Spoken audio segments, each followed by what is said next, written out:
on the road with TurboTax and Credit Karma, where you can get your refund up to 5 days faster and get personalized guidance to take every dollar further. Now this is taxes. Intuit Credit Karma with TurboTax. Deposit a federal refund into Credit Karma money account and early submission of refund data by IRS required. Terms apply. Banking services provided by MVB Bank, Inc. Member FDIC. Credit Karma is not a bank.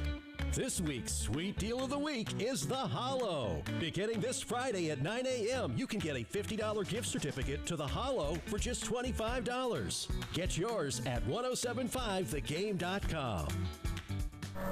Email hijacking and ransomware are on the rise, and they're targeting your business. Once your data is out there, there's no fix, no reset. Do you know where your business is vulnerable right now? Find out with a cybersecurity audit from IntelliSystems. IntelliSystems is one of the few firms worldwide that's GTIA Cybersecurity Trustmark Assured, meaning the highest global standards. They find gaps before criminals do. Schedule your audit now. IntelliSystems.com. South Carolina Department of Corrections is hiring correctional officers statewide. Officers must be at least 18 years of age and have a high school diploma or GED.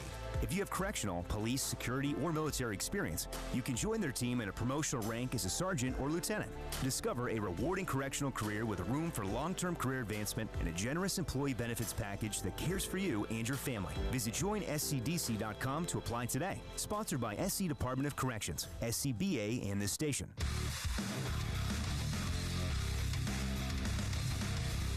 Everybody loves streaming till you have to pay for it. Just download the 1075 The Game app and stream us for free. Your home for the Gamecocks. 1075 The Game. WNKT Eastover, Columbia. A Cumulus media station. The Postgame Show with Jay Phillips and Terry Ford on the Game Network, the 1075 The Game app, and at the Game TV radio on YouTube.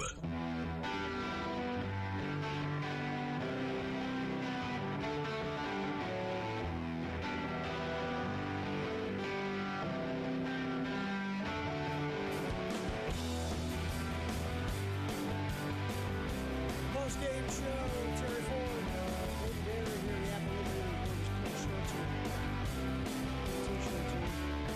What does that one mean? South Carolina, sunflowers. My favorite one you have is the Faber College. Oh, yeah. Just saying.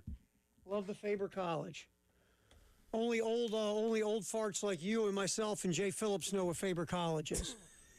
Have the kids not seen? No, Jalen's never seen Animal House. No. Please. Well, you know what? Fault. Can I be honest with you, Jay? If Jalen saw that, that might rock his world. He might come in here looking like Bluto. I think more people need to see the classic comedies of the late 70s. Absolutely. And I wouldn't mind watching it. I wouldn't mind comedic film, man. Yes. I like stuff I like old school TV shows. I love old school music of all sorts. Well, I'm amazed how many people of a certain generation who say, for instance, love Christmas Vacation, but haven't seen Original Vacation, which only came out like 7 years before Christmas Vacation. And I realize that Christmas Vacation now has become, as long as you're like over 13 at least, part of holiday lore. But I am kind of surprised, like, have you ever seen the original? No, I've never seen it. I'm like, or that people have seen that Ed Helms remake, which, like, why'd you do that? Yeah, don't do that. You know? Right, that don't was do bad, that. man. That was bad. Don't do that, right. And I like Ed Helms. Ed Helms is funny. Oh, Ed Helms is funny. That was not, that was not good. Now, I might say it wasn't good because it felt unnecessary. However, yeah, you should see, Jalen, you should see Animal House, Blues Brothers, Caddyshack, Stripes. Stripes, yep, absolutely. Jalen, have you seen original Ghostbusters? Yes. Yeah, not any of these remakes. Now, I guess the original. I've seen the original. The original was really good. So, yes. Again, original Ghostbusters I put in the same realm because, that's 1984. Yep. That's still that. You know what we should do, Jay? We should put a list of classic, iconic comedies, a list of it together for Jalen and have him watch one a week. I'll start with Animal House. I will start with Animal House, and I will come back on Tuesday to give you guys my review of Animal House. Again, brilliantly written. Again, Blues Brothers, underappreciated. Very underappreciated. Yes. It's great, and it's not like it's it's not underrated, I guess, and it was very popular. Underappreciated, I think. I think. By the way, and then Jalen, don't watch Caddyshack 2. Just Caddyshack 1. Just 1. Okay. If you want to watch if you watch Caddyshack 2, only do it because you have wronged someone in your life, and you need to be punished, but that no one else is going to punish you. Mm-hmm. You know what, Jay? I thought of this. If back in the Cold War days when you wanted to get a spy to break, you should have just showed him Caddyshack 2. Yes. I'll tell you anything. Turn that off, please. Caddyshack 2 is beyond dreadful. It's awful. It's awful. I always, like someone says how bad like those Hangover sequels were, because the first Hangover was phenomenal, but the sequels were and the more they went, they got more and I'm like, wow, they keep doing this, they'll get to Caddyshack 2 in dreadful. Well, I don't disagree. Yeah, Hangover 2, I did, Anyway, I get why you do it. You got to capitalize. I get it too. I get it, but it's what happens. All right, so appreciate you guys hanging in here. By the way, we did things yesterday. Jalen and I told everyone that you just were spending an extra day with family after the holiday weekend. Mm-hmm. So now is your opportunity to go ahead and tell everybody that it was community service. I mean, that you did have a nice time. I'm going to say this. I'm going to say is. The ankle bracelet is off. The anklet is off. I feel good now. I have a mark from that thing. The road between mile marker 112 and 114. It's spotless. In Baltimore County. Looks spotless. Great. That thing, you could eat off of it right now. That's all I'm saying. Nice work, man. I could sponsor that highway now. I spent so much time there. Nice. Good Just for saying. you, man. That's good. That's how you serve your community. I'm proud of you. That's who I am. And that was a volunteer effort. Right? Yes. Nothing to do with. There was nothing to do with avoiding jail time at all. Yeah, good for you, man. I like helping the community. That's who I am. Plus, my favorite holiday is Arbor Day. Sure. Well, that's solid. No, that's good. I'm proud of you. I'm proud of you. No, we're glad to have you back. We had a great show yesterday. Jalen and I had fun. We had Monty. We had Elijah from Sky Harbor Airport without any big announcements in the background. So I was kind of hoping for some, some dings and flight delay statements and things like that. We didn't hear anything. It was just Elijah talking, and Monty was great yesterday. Hey, by the way, I heard a cut from Monty. I do want to talk about on the show. I thought it was very interesting, talking about the hitters, and basically, I will do it right now and get it over with. What the hell? Okay. I thought it was very interesting him talking about, they were the most aggressive team in the SEC with swing rate, chase rate, everything else, and now basically without saying it, he's saying, look, I'm trying to reteach these dudes, how to be selective at the plate. I'm putting a whole new philosophy in the middle of the year, which also tells you just how much Monty and Paul Maneri did not see eye to eye when it came to offense. Absolutely. And yet Monty was the hitting coach. Yes. So that's just, I don't know if dysfunction is the right word, but it is. Yeah, thank you. I was trying to be kind. It is. I just when Monty was explaining it, and I was like, well, there you go right there. I remember we asked, were you with me that day? We talked to Coach Maneri. I don't know if you were with me that day or not. We talked to him. And I asked him about him and Monty's philosophy. He's like, no, Monty and I are on the same page or he wouldn't be working for me. I'm like, okay, right. Sure. I mean, what are you going to say, right? But I had to ask the question because it was out there. And I had to ask the question. But what Monty said yesterday told you everything you need to know about just how clunky that whole thing was when it came to the offense. I agree, 100%. Just saying. So, I got that off my chest. I feel good now. Let's play. Let's go. That's good. Well, speaking of poking out my chest, I got to say, I've been sorry. My dogs are barking. I think I just got this. I was like, I hear somebody barking. Did the mailman just get attacked? Did the mailman just get eaten? The doorbell rang, and again, my 10-pound Yorkie mix thinks she can kill a lion. Well, the Yorkie thinks it's a Rottweiler, right? Yeah, she does. Meanwhile, the 80-pound lab is like, what the hell is Just going wants- on? Chilling. It just wants to lick your face, right? Doesn't Yeah, want to do it. why are you barking? But I picked Michigan to win the national championship Good job before the by tournament you. began. Good job Not by just you. last night. No. Not just last night. Yep. Good job of course, by you. I mean, it's always somewhat of a shot in the dark. But I really did. Now, and having watched them, and because I'm a big fan of Dusty May, and Terry, you and I have talked about him. It's fun to watch a guy like that coach, and but having watched them. I didn't like study the Big Ten this year, don't get me wrong, but I did watch enough college basketball because I love college basketball. So I watched enough and paid attention, as they were kind of coming through the Big Ten tournament as well. I was like, you know what, man? I was just looking at size, at depth, at coaching, and I just felt like look, there could be some good matchups against them. Ironically, guys, Connecticut gave them the best matchup last night, which was interesting. Yeah, it was good. And I think Connecticut, y'all disagree if you think I'm wrong. I think that game last night was played the way Connecticut wanted it to be played. Michigan just won the basketball game because they're just better. Jay, everything Connecticut needed to do to win that game, they did last night except make threes. And they fouled too much. And they even made some threes because Michigan wasn't. Michigan made 2 threes all game. They had more. I think they had more turnovers than assists. They got out rebounded, and they still won the game. And that's how good they are. Look, I thought Michigan and Arizona were the 2 best teams in America, and I thought that semifinal was going to be the championship game.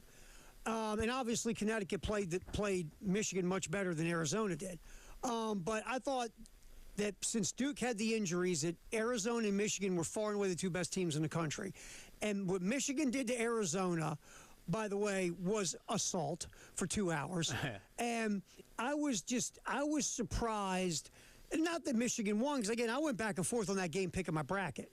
But I was surprised how Michigan, from the beginning to the tip until the buzzer went off, just smacked Arizona all over the court. I mean, Michigan was something else, man. And to your point, UConn did everything. If Danny Hurley gave you a list of 7 things they had to do to win the game last night, they probably did 6 of them, and they still lost. Yeah. And Michigan was up by double digits in the second half. And look, the Wolverines tried to make it interesting late, but again, they held on to one. It's going to go down as probably one of the 5 best teams we've seen in the last 25 years. I think that'd be fair. They're really bleeping good, dude. They just I agree. Really I think stat of the night, Michigan, 25 of 28 from the line. Yeah, until Gale missed those 2 free throws. And they missed those 2 late. Yeah, they missed those 2 late. Yeah, they made 25 straight. They made, 20 straight. 20 straight free throws until Gale missed those 2 late. Yeah, it was again. Wow. Oh, by the way, let's throw this in. Their best player was playing on one leg. Yeah, you could tell. And by the way, and I loved it at halftime, and he was right. And then then the guys at the desk and everybody boy, that was some honesty. Because I mean, you don't expect a kid, no matter what, anybody, a kid, a pro, whomever, to go out there and go anything other than, oh no, it's good, I'm good, I'm ready to go. I just we got to play better, you got to play harder. He's like, I feel like crap. Being bluntly honest. He was so good. Yeah, and what he did. He's like, I feel like crap. I can't get anything done. I'm just not helping. I'm like, he's like, I'm mad at myself. I'm so upset. I mean, he was. It's almost like when Tracy Wolfson's doing the interview. She's like, oh my God, no one's ever said this stuff before. Right. This is great. Right. It's like they were. I mean, that's the thing. And Lindeborg is good. I mean, he's going to get picked in the top 20 in the NBA draft. He might even slip into the late lottery. That dude can ball. And when you have that guy not close to 100% and you still win the national championship over a team with the culture and mettle that Connecticut has and on the run they were on to get to the championship game, and basically you looked at Connecticut and said, okay, we'll play your game and our guy's on one leg and we'll still beat you. And they did. Well, let me ask y'all something, too. Do you feel like – and look, they won the game. And so this isn't really questioning Dusty May overall, but Jalen and I talked about this yesterday, Terry. Lindeborg only played like 14 or 15 minutes on Saturday night, and it was like split into 6, 7, 8 minutes per half or whatever it was because he was so banged up, and it proved to you that Michigan had the depth and talent and game plan to still just crush a terrific team. But last night, I think he played, I forget, I don't have the box score in front of me, but I think it was like 36 minutes. Yeah, 36. That's right. I saw it this morning. That's what I thought. 36 minutes. And I know that Dusty probably felt a sense of loyalty to it, like, hey, if you can go, I'm going to put you out there. But I started to wonder, like, man, are you playing 4-on-5 or like 4.5-on-5? And is that beginning to hurt? I don't know if y'all ever had that thought cross your mind last night, but because there was one play late on the Connecticut offensive end, and Lindeborg was down on the block defensively, and there was a loose ball, kind of in where the old jump circle would be, and you could just tell he couldn't get to it, and that with normal health, he'd have gotten to it, and you just couldn't. And I thought, and Connecticut got the ball, and I was just like, man. There's an example right there of being a half step too slow, and where he typically wouldn't be. And I just wondered, was it a handicap of sorts? The point, you make a legit point because he couldn't go to the rack real strong. I mean, you're right, and there were certain things he wasn't feeling comfortable doing. But here's the sad part: defensively, he's still moving his feet on the perimeter. I think he still had a couple of block shots. He still can facilitate the offense. So. I know what you're saying, but I believe there's still things. He's such a good all-around player. There's still things he was doing that don't show up in the box score as much that was still helping them win. But he was nowhere near 100% because he's near 100%. Obviously, we've seen him. He's a hell of a player. All right, we'll pop back on here. What do you want to go to next there, Jay Phillips? I'll let you pick. Well, let's kind of bring basketball local, and we have, just so we can put it to bed because that's what is wanted without saying what it is. We have developing news from Friday night that crossed over through the weekend. And we'll put a fine point on that story. How's that? All right, let's get to that next on the postgame show. Jay, Terry, Jalen's running the controls. We go till 6 here on the Game Network, and at the Game TV Radio on YouTube. Wow, what a play. The Game Network. Columbia, Charleston, Florence, and Myrtle Beach.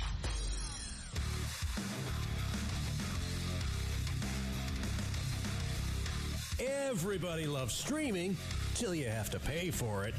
Just download the 107.5 The Game app and stream us for free. Broadcasting live from the Herndon Chevrolet studio. Herndon Chevrolet is your hometown dealer. Stop by today or shop online 24/7 at herndonchevy.com. Men's Clinic of South Carolina. We discuss this all the time, and it's just guys are guys. We're hard-headed. We're stubborn. We don't want to do anything that's going to help us because we're tough. We're rough. We cut ourselves, we pour whiskey in it, and then we drink the rest. No, but sometimes you got to get help from people who know what they're doing to get you to help yourself and to get you being who you used to be. That's why you go to the Men's Clinic of South Carolina, 803-875-MENS. You make the call. It's free, the consultation. You go in, tell Dr. Dan and their staff your story about what's going on with you. They'll do a low testosterone test on you. They will sit down, listen to your story, and they will put together a way for you to get back to being you again. They care, they actually listen, and they'll make it about you. 803-875-MENS is the Men's Clinic of South Carolina. Make that call. Go for that free confidential consultation. Start getting back to being you again at the Men's Clinic of South Carolina. If you have an IRS problem, getting accurate legal advice could help get all this behind you right now. Hi, I'm local attorney John Ecton with the Ecton Law Firm. To get the best results for our clients, we stay on top of the law and the IRS rules and regulations. It's important to us to get you back on track and in compliance legally without worry for your future. At the Ecton Law Firm, we've handled hundreds of cases for everyday hardworking people like you right here in the Carolinas. Don't face the IRS alone. Know your legal rights. Call me to set up your appointment. The first visit is completely free and confidential. You'll meet with a licensed attorney in person at our office in Irmo, just off I-26. If you're facing IRS wage levies, bank levies, or tax liens, call me, John Ecton, at 803-771-9800. That's 803-771-9800. Or go to EchtonLawFirm.com. Carolinas, if you have an IRS issue, you need a local attorney. You need me, John Ecton. Start your spring cleaning with Zerorez. Get 3 rooms of carpet cleaned for $109 plus a free hallway. No soap, no residue, no harsh chemicals, just a deeper clean that lasts. Plus, now you can also take $100 off air duct cleaning and breathe cleaner air. Visit ZerorezColumbia.com. Shepherd's Glass has provided commercial, residential, and auto glass installation, repair, and replacement to Columbia for over 50 years. Large retail storefronts, auto, custom shower enclosures, and mirrors for that remodeling or new construction project. Visit shepherdsglass.com to see and learn more. Now with 2 locations on Platte Springs Road in West Columbia and Chapin at 855 Chapin Road. shepherdsglass.com. Shepherd's Glass. Shepherd's Glass, a true reflection of quality. At Average Amy's Coffee Corner, our coffee has caffeine, our muffins are cooked, and our services, well, we're here. Come on by for an average cup of joe. Average doesn't build great businesses. Cumulus Digital does, outperforming industry benchmarks by more than 25%. We deliver smarter digital marketing to over 4,000 local businesses every month and drive real, measurable growth. You're not average. Your marketing results shouldn't be either. Visit cumulusdigital.com to start outperforming today. Get as loud as you can for Monster Jam! The one and only Monster Jam. Packed with stunts, smiles, and jaw-dropping skills. See the world's best drivers tear up the dirt in your favorite Monster Jam trucks, like Gravedigger, El Toro Loco, Sparkle Smash, and more. Only at Monster Jam. Coming to Colonial Life Arena April 18th and 19th. Brought to you by BKT Tires and Texas Roadhouse. Lock in your seats today at monsterjam.com. Powered by Integrated Media, The Game TV. Sponsored by Shepherd's Glass. For auto, home, and commercial glass. ShepherdsGlass.com. In Chapin and West Columbia. The Game TV. Sponsored by Shepherd's Glass. Shepherd's Glass. The Postgame Show with Jay Phillips and Terry Ford on the Game Network, the 107.5 The Game app, and at the Game TV radio on YouTube. Rolling the Postgame Show. Jay and Terry and Jalen steering the ship for us as we go till 6. Shane Beamer talked earlier today. We'll get into that on the show. David Adair just told me he'll be down the hall editing it up for us. He's going to give Tyler the day off and oh, that's good. That's nice. That was nice of Dave. I said, Dave, who are you and what happened to the real David Adair? Yeah. You're being nice to the young guy. What are you doing? So we'll have some cuts from Shane here on the show here in a little bit. All right, so go ahead, my friend. You can lead us into this little story. I was going to ask you first before I get into the statement. Do you, since you weren't here yesterday, do you want to weigh in on either the Friday night incident with Dawn and Gino or anything about the weekend? Or I'll you want go me to there. just jump straight in? I'll go. My thought on Gino was he reminded me of my daughter when she was 4, and I wouldn't let her watch Hannah Montana. Okay. He threw a fit. He acted like a child.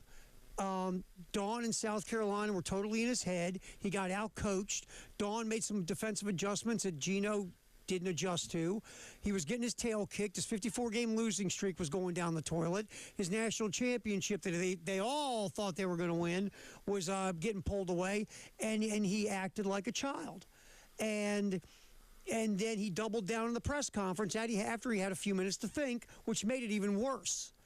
I'll forgive to a point the end of the third quarter ridiculousness with Holly Rowe, because again, it's the heat of the game.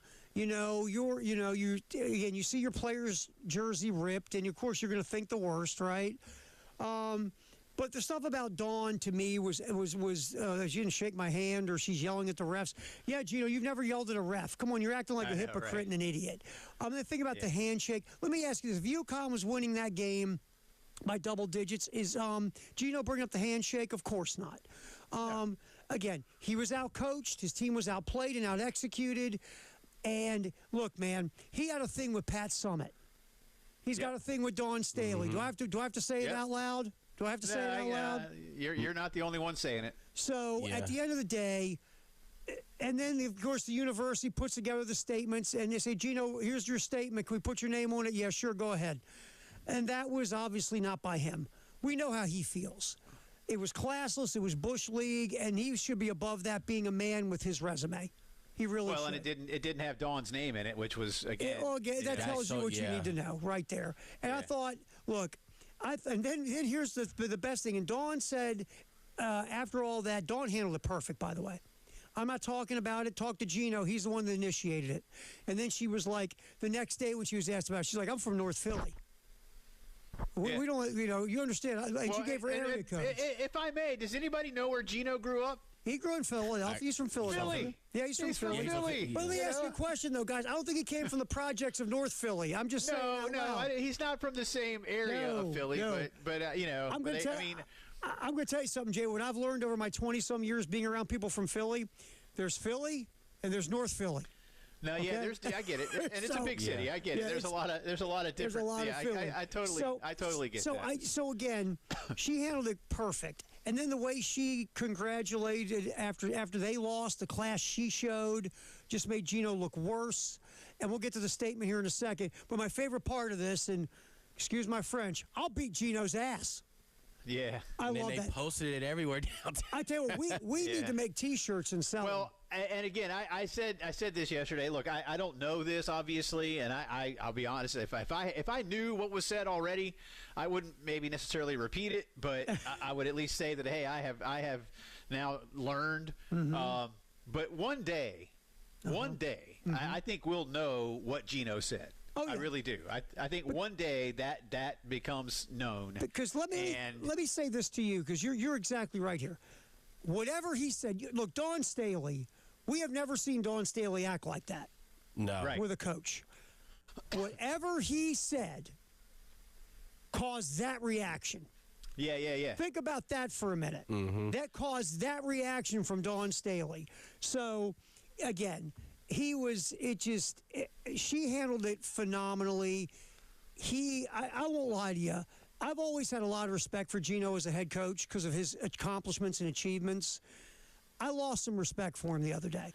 I really did. Terry, and again, I want to get to this statement. So let me get to this statement, but then we can come back to it. So just so I can let I don't want to continue to bury the lead. So earlier today, a couple hours ago, Dawn Staley released the following statement. I'm going to read it verbatim. So here we go. With the college women's basketball season behind us, it's time to move forward and close the chapter on how our semifinal game with UConn ended. I spoke with Gino, and I want to be clear. I have a great deal of respect for him and what he's meant to this game. One moment doesn't define a career, and it doesn't change the impact he's had on growing women's basketball. The standard at UConn is what it is because of him, and that's something this game has benefited from. So I'm asking everyone to turn the page. Let's refocus on what matters most, continuing to elevate our game, creating opportunities, and pushing it forward. That has always been my mission, and it's not changing. That is from Coach Dawn Staley just a little while ago. So, again, grace, class in the moment to just say, look, again, now she's spoken with him. I think we all know that, Terry, you hit it. We said it yesterday, Jalen and I. The Friday night was a really angry man who had enough and decided to let loose, because you don't do it at midcourt the way he did. But I'll say this, and going back, not to be funny about it, but you and I were just talking as guys our age about comedies from the late 70s, early 80s. Well, one thing, Terry, that you and I, and again, people of our age, around our age group, can remember from back then was the Woody Hayes, Charlie Bowman moment at the Gator Bowl when Coach Hayes punched Charlie in the throat and the next day was fired, even though he was an absolute legend. Now, look, Gino Auriemma didn't punch Dawn or any Gamecock player in the throat. But I do think those, and I didn't necessarily think of it at first, so I won't take credit for it, but those who in the aftermath said this is a Woody Hayes type moment, and will he get fired for this? Again, he's not going to get fired. No, he's not going to get fired. But is it a Woody Hayes moment in the sense that it defines you. I mean, Dawn says one moment doesn't define a career, and it won't. It won't. It won't. But it will be a permanent stain. This will be a scar. This will be a scar that you see. This will be something that is always there when it comes to Gino Auriemma. So, while it might not be a full-on Woody Hayes moment where he got fired the next morning, it is something that I believe sticks with him regardless of how things have gone or whatever success he may have until he decides to hang it up there. I guess my thing, for me personally, is I always look, when things are going your way, you're great. Everybody, right? Everybody's always phenomenal when things are going the way. If you're miserable and things are going your way, you're just miserable. But typically, when you're winning or you're successful, you're a great person, right? I always look at people. How do you handle failure? How do you handle when things don't go your way? How do you handle when all of a sudden you're getting de-pantsed in front of everybody? How do you handle your business? How do you handle the negative?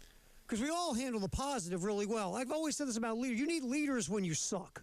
You don't need leaders when you're successful. Right. So in a moment where everything was going wrong for Gino and it was going bad, and don't get me wrong, he hates losing to Dawn Staley, just like he hated losing to Pat Summitt. So how do you handle yourself? With class and grace and professionalism, or do you act like that buffoon we saw Friday night? And that's what sticks with me. How do you handle yourself when it's not going your way and Gino failed miserably? Miserably. That's just me. Fair. That's just me. Fair. So there you go. So we'll do what Dawn asks. Yeah, absolutely. That's the last of it. We'll put it to bed, at least until such time, as I said, that we that we ultimately learn what was said. Yeah. Which probably is something we can't repeat on the air.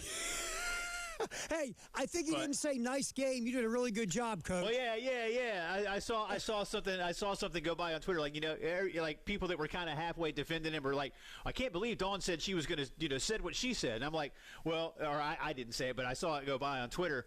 Yeah, that he didn't say, hey, let's go have a beer after the game. Right. Let's go chum around. What do you say? All right, we got to pop back in here. Where do you want to go next, sir? Well, let's talk about local again. Let's stay with basketball, but the portal's open for both teams, for everybody. But you and I, Terry, were talking off air about the men. Let's get into a little bit of that. We'll do that next. Jalen running the ship. Jay, Terry, it's a post-game show here on The Game and The Game Network. All my sports. The Game Network. 107.5 The Game in Columbia. 96.9 The Game in Charleston. 100.3 The Game in Myrtle Beach. And 100.5 The Game in Florence. South Carolina men's head basketball coach Lamont Paris is coming back next year, and Coach Paris has to fill out his roster, so the transfer portal will be vital to success in 2026-27. All this isn't about just NIL. I think there are a lot of components to putting a team together. How do pieces fit together? What does a player play? The fashion and style of ball that you would like roles are important. And the game will dig into every player. Even what they ate in elementary school. On your home of everything Gamecocks. 107.5 The Game and The Game Network. Some things are meant to be together. Perfect pairs. The combos we all know and love. Like beaches and sand in your toes. A good book and the park. Or sleepy mornings and Mickey D's. It's undeniable. My personal favorite pair to help me start the day? The toasty $2.69 sausage McMuffin with egg paired with a $2 any size iced coffee. With 20 grams of protein in one sandwich and bold coffee to power my day, there's no doubt I'd call it the perfect McDonald's match. Ba-da-ba-ba-ba. Prices and participation may vary. Cannot be combined with any other offer or combo meal. If you need orthopedic or neurosurgical care, it's a big deal to you and to us. At Midlands Orthopedics and Neurosurgery, we offer easy access to seasoned physicians with the most extensive outpatient experience in the region. Whether it's joint replacement, a neck or back procedure, or injury care, you can trust us to provide customized treatment plans with easy access, great outcomes, and lower cost to you. Midlands Orthopedics and Neurosurgery. Email hijacking and ransomware are on the rise, and they're targeting your business. Once your data is out there, there's no fix, no reset. Do you know where your business is vulnerable right now? Find out with a cybersecurity audit from IntelliSystems. IntelliSystems is one of the few firms worldwide that's GTIA Cybersecurity Trustmark Assured, meaning the highest global standards. They find gaps before criminals do. Schedule your audit now. IntelliSystems.com. Want to unlock the power of athlete marketing to grow your business? Garnet Trust has recently launched a business membership program, making it easier than ever for your business to work directly with a USC student athlete. Visit garnettrust.com today or call 803-250-1765 to see your business boom. This is Joe Cordell of Cordell & Cordell. Cordell & Cordell is the largest family law firm in the country with over 35 years of helping clients navigate divorce. If you or someone you care about is facing a family law issue, let us set up a 1-hour Cordell Consult. The Cordell Consult is a meeting with a local attorney who will give you clear guidance about your options, whether it's a separation, a postnuptial agreement, divorce, or custody. Visit CordellCordell.com. 1201 Main Street, Columbia. Shepherd's Glass has provided commercial, residential, and auto glass installation, repair, and replacement to Columbia for over 50 years. Large retail storefronts, auto, custom shower enclosures, and mirrors for that remodeling or new construction project. Visit shepherdsglass.com to see and learn more. Now with 2 locations on Platte Springs Road in West Columbia and Chapin at 855 Chapin Road. shepherdsglass.com. Shepherd's Glass. Shepherd's Glass, a true reflection of quality. Hey, this is Jen Jensen for CHW Cabinetry. My family is using CHW Cabinetry, and they are fantastic to work with. They make sure you're satisfied with every step of the process. Not only do their photorealistic renderings show exactly what your new space will look like, their job site guarantees everyone is on the same page, literally. Experience the CHW difference for yourself. Go to chwcabinetry.com to see more, or call them at 803-520-6837, and be sure to tell them Jen Jensen sent you. CHW Cabinetry, passion from inspiration to installation. You could file your taxes on a basic free service, which is fine. But are you okay with fine? Because when it's your money on the line, do you really want to guess if you missed a credit or hope the math is right? Get the confidence of TurboTax for free right on the Intuit Credit Karma app. Free Fed and free state for simple 1040s only. Around 37% of filers qualify. See details at turbotax.com/free. No schedules except for EITC, CTC, student loan interest, and Schedule 1A. Full Send Golf. You guys know how much I really, really love golf, and I think every week would be dope to post on the Golf Channel. I want to get a lot of guests on here. Salim's going to take lead. I'm down to be in it. It's not really work to play golf. Join the party on the golf course. I was like, let's go to the range. So what are we putting on it? We said 10K, right? 10K? All right. We probably bet more than all the other golf channels, right? 10K, 9 holes. Those guys bet for like cookies. I feel like I'm going to shank it. This guy's been trading like a Navy SEAL when it comes to golf. I'm very, very excited. You excited? Yeah. Full Send Golf. Follow and listen on your favorite platform. The Postgame Show with Jay Phillips and Terry Ford on the Game Network, the 107.5 The Game app, and at the Game TV radio on YouTube.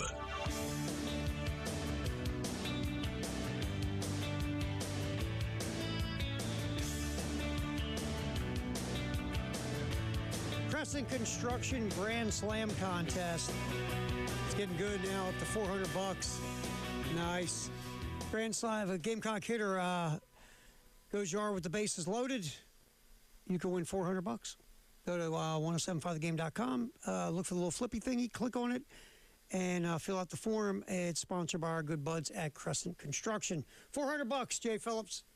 Yeah. Not bad. Got another chance tonight. Getting there. That's right. Against College of Charleston, 6:15. Yeah, Derek Scott put it well in his tweet today, too. This is an interesting game tonight, if only, and you know, they played Charleston before, obviously, but, you know, Monty Lee used to be the head coach at Charleston. Mm-hmm. Chad Holbrook used to be the head coach here. Now their roles are reversed, and they both they both coached under Ray Tanner. So lots of nostalgia. Interesting for tonight's game. Absolutely. But you know, Carolina again. They played better over the weekend, but still not enough to win the series. So, but 6:15, Terry, am I right? We get it going in Columbia and in our affiliate Myrtle Beach. 6:15 coverage, 6:30 first pitch. Thank you. Okay, good. That's I got it right. Yeah, I think I actually did. Yeah. Good for me. All right. So basketball. A couple of just news notes, real quick. First off. Grant Polk will be coming back, 6'6" forward from Washington. He'll be a sophomore next year. Terrific high school player. Didn't do much last season. A high-scoring game, was 13 points against SC State in the non-con. best game in conference play was just 5 points and 3 boards against Oklahoma. But this is somebody they want back, Terry. I think in today's era, it's not just about guys that enter the portal or that everybody's going to enter the portal or whatever else. You have your postseason meetings, and they, clearly they want him back. Otherwise, he's not coming back, right? So they like it. I think they like his athleticism, they like his size, and probably feel they can develop him further. From what I understand, and again, you didn't really get to see much of it. He can shoot. Well, remember, he started the year like house on fire from 3 and then went ice cold, but he was making a ton of threes early in the year. So there's that bit of news. And then secondly, there's one more departure today. Abu Yama is going to leave. He redshirted this past season, didn't play. And I suppose, Terry, there's a conversation there as well of like, well, I think in the cases of a lot of these guys, it's a move on thing. Maybe not. I don't know. Yeah. But I remember Oku Federico last year did the same thing, and he moved on. So look, it's going to be a new look team regardless, and we already know there's several other guys that have already decided to move along. But I think the bigger thing now that you and I were talking about is the unknown. You're going to have more money. Yep. But everybody's – and I don't mean this to be flippant, but everybody in the SEC minus Kentucky and Alabama, maybe Arkansas, is probably going to have roughly the same amount of money to spend. Those three will probably spend more. Florida may spend more. But everybody else is probably going to be spending in the $10-ish million range. And South Carolina last year spent about half that. The results speak for themselves. I think Oklahoma was in the same boat. Carolina has 2 vacancies to fill on the coaching staff as the portal opens. So, look, talent is always going to be the most important thing. But, I would like to know how far along Lamont is in filling those coaching staff spots, Terry. Yeah. Are they recruiters? Are they tacticians? Are they both? Do you get one and another? Do you go hire a general manager or someone of that ilk to help you manage this process? A lot of questions about really, I think, the logistical side as much as the talent side of what Carolina basketball faces and what is clearly going to be a make-or-break season for Lamont Paris. Yeah, that's the one thing. In a perfect world, you have your coaching staff together. Maybe you hired whatever you want to name a person whose job is to, kind of coordinate your transfer portal efforts, whether it's financially, players, whatever, because the coach can't do all this. Right now, for what we know, there isn't someone like that in place that we know of.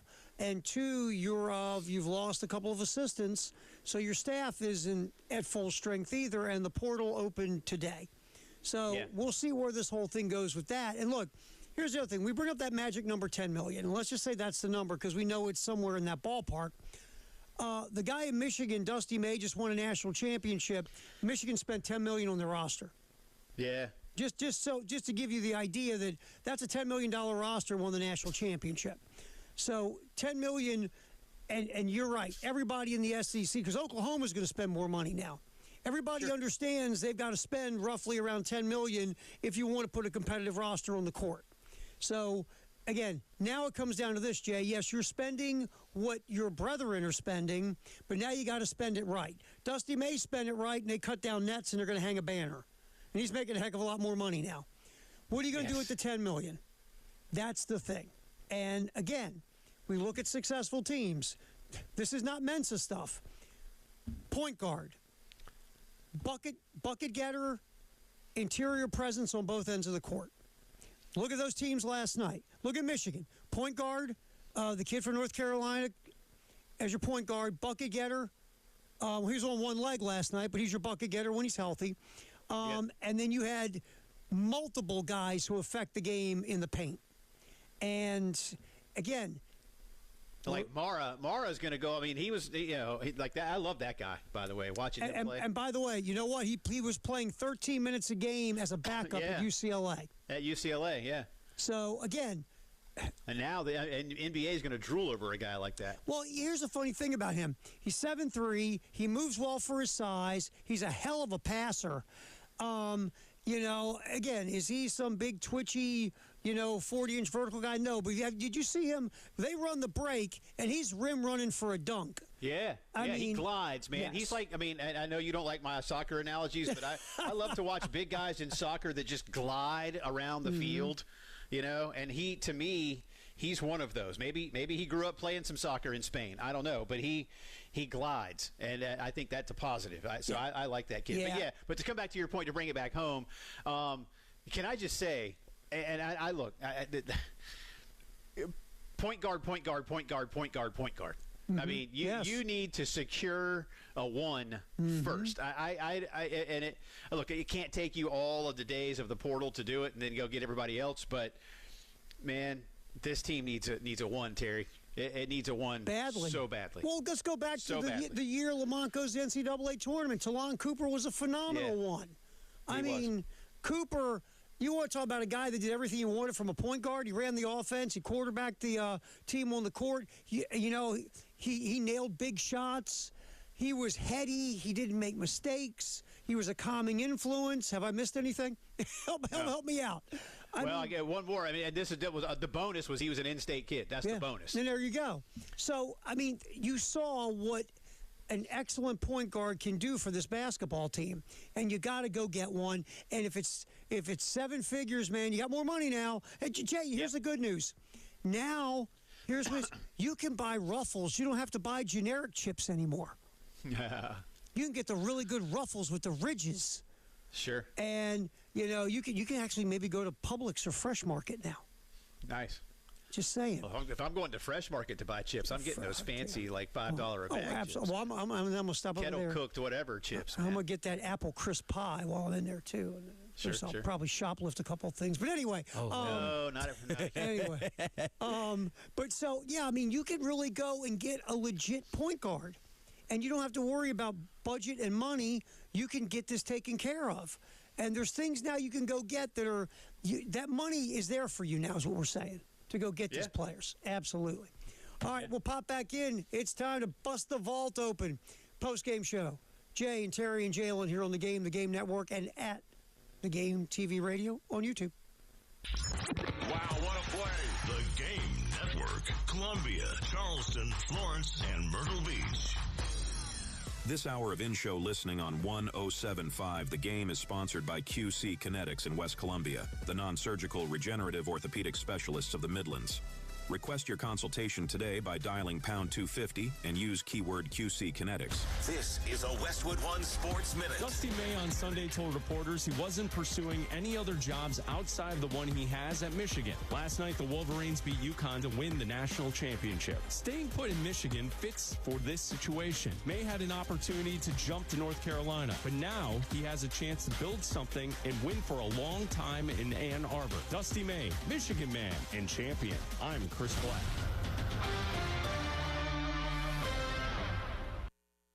The playoff push is heating up. Tournament hoops are here, and if you're watching games anyway, you've got to check out Prize Picks, where it always feels good to be right. I started using Prize Picks, and honestly, I wish I had started even sooner. It is super simple. You just pick more or less on 2 to 6 player stat projections, and then you can build lineups across all kinds of sports. Basketball, baseball, even mix multiple sports in one lineup. What makes it even better is the new features, like early payouts, where if your player gets off to a hot start, you can lock in winnings early. And this social feature is great too. You can follow people, copy lineups, or share your own picks with friends. It just makes watching games way more fun because now every play actually matters. Download the Prize Picks app today. Use the code ROAM to get a $50 bonus credit in lineups after you play your first $5 lineup. That's code ROAM to get a $50 bonus credit in lineups after you play your first $5 lineup. Prize Picks. You do have to be present in certain states. Visit prizepicks.com for restrictions and details. Did you know about 1 in 3 people with plaque psoriasis may also develop psoriatic arthritis, which causes joint pain, stiffness, and swelling? Does this sound like you? Listen to what it sounds like to be a million miles away. Tremfya guselkumab, taken by injection, is a prescription medicine for adults with moderate to severe plaque psoriasis who may benefit from taking injections or pills or phototherapy, and for adults with active psoriatic arthritis. Serious allergic reactions and increased risk of infections and liver problems may occur. Before treatment, your doctor should check you for infections and tuberculosis. Tell your doctor if you have an infection, flu-like symptoms, or if you need a vaccine. Imagine being a million miles away. Explore what's possible. Ask your doctor about Tremfya. Visit Tremfya.com or call 1-800-526-7736. I move mountains for a living. Literally. That means I don't carry hand lotion, and when it comes to serious heartburn, I don't mess around with anything but Rolaids. Rolaids' dual-active formula has calcium carbonate and magnesium hydroxide that relieves heartburn fast. Yeah, you heard right. 2 actives for that powerful relief. And the best part? The roll fits right here in my pocket, so I can get back to moving mountains. Rolade spells powerful relief. Read each label. Use as directed. Keep out of reach of children. Need parts fast? Need them now? O'Reilly is fast. Just one part that makes O'Reilly Auto Parts stand apart. Right now at your local O'Reilly Auto Parts, you can get 1 free set of brake pads when you buy 2 qualifying brake rotors. Ask the professional parts people about additional brake pad and rotor upgrade options available at O'Reilly Auto Parts. Restrictions apply. See store for details. O'Reilly Auto Parts. The Postgame Show with Jay Phillips and Terry Ford on the Game Network, the 1075 The Game app, and at the Game TV radio on YouTube. Time to open the vaults, sponsored by Purple Wave Auction. It's the Postgame Show on the Game Network.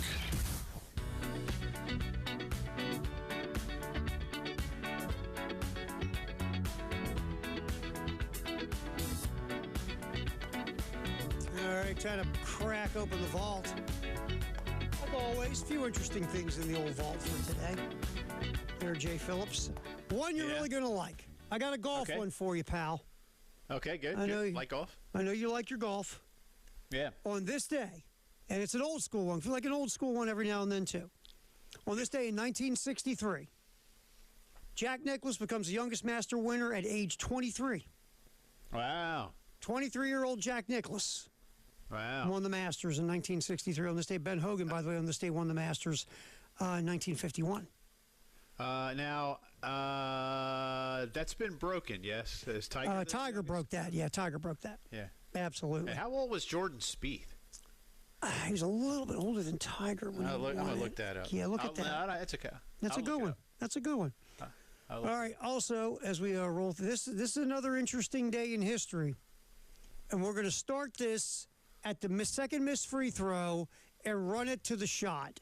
Because this happened this day in 2008 in the NCAA championship game between Memphis and Kansas. Hit it. With 10.8 seconds.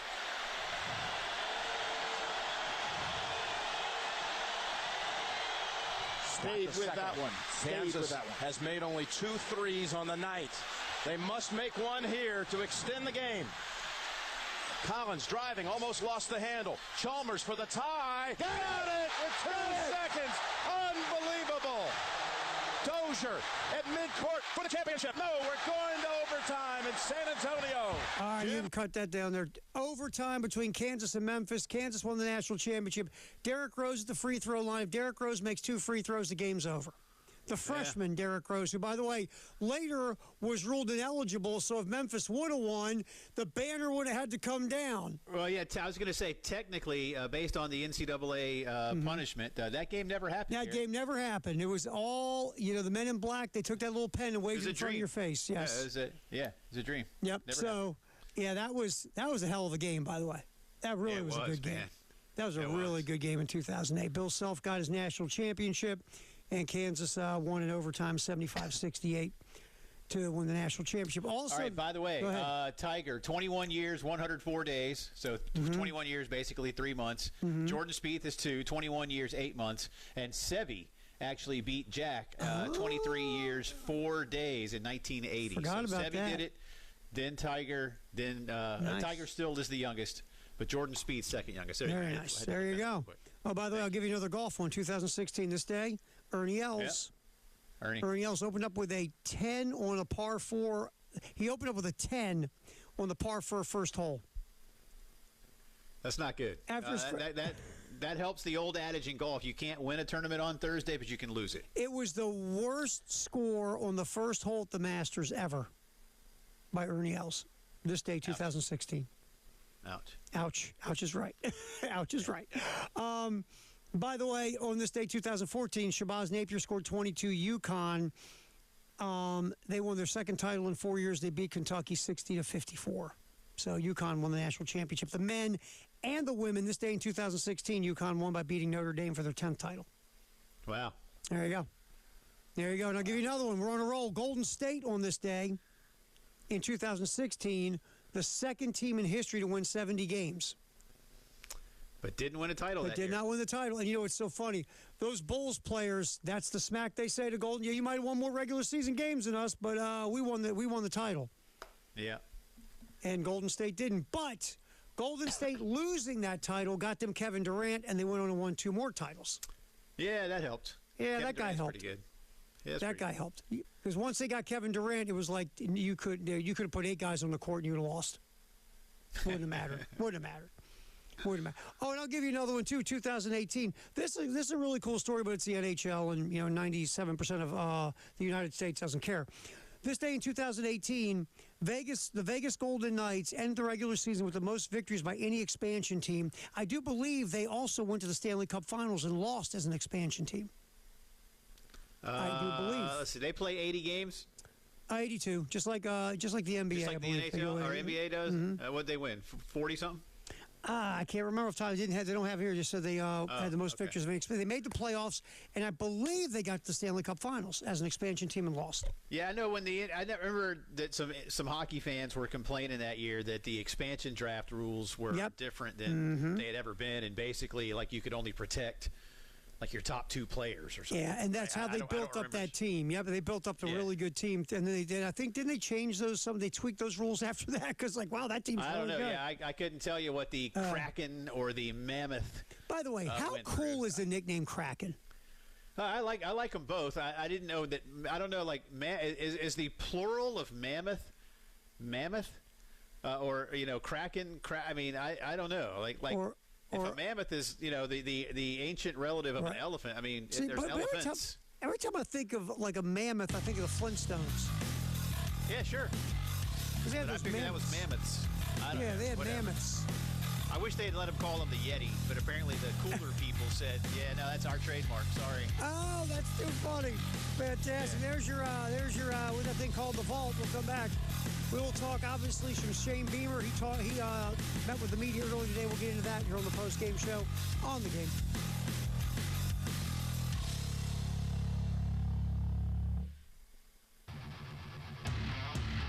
Broadcasting live from the Herndon Chevrolet studio. Herndon Chevrolet is your hometown dealer. Stop by today or shop online 24/7 at HerndonChevy.com.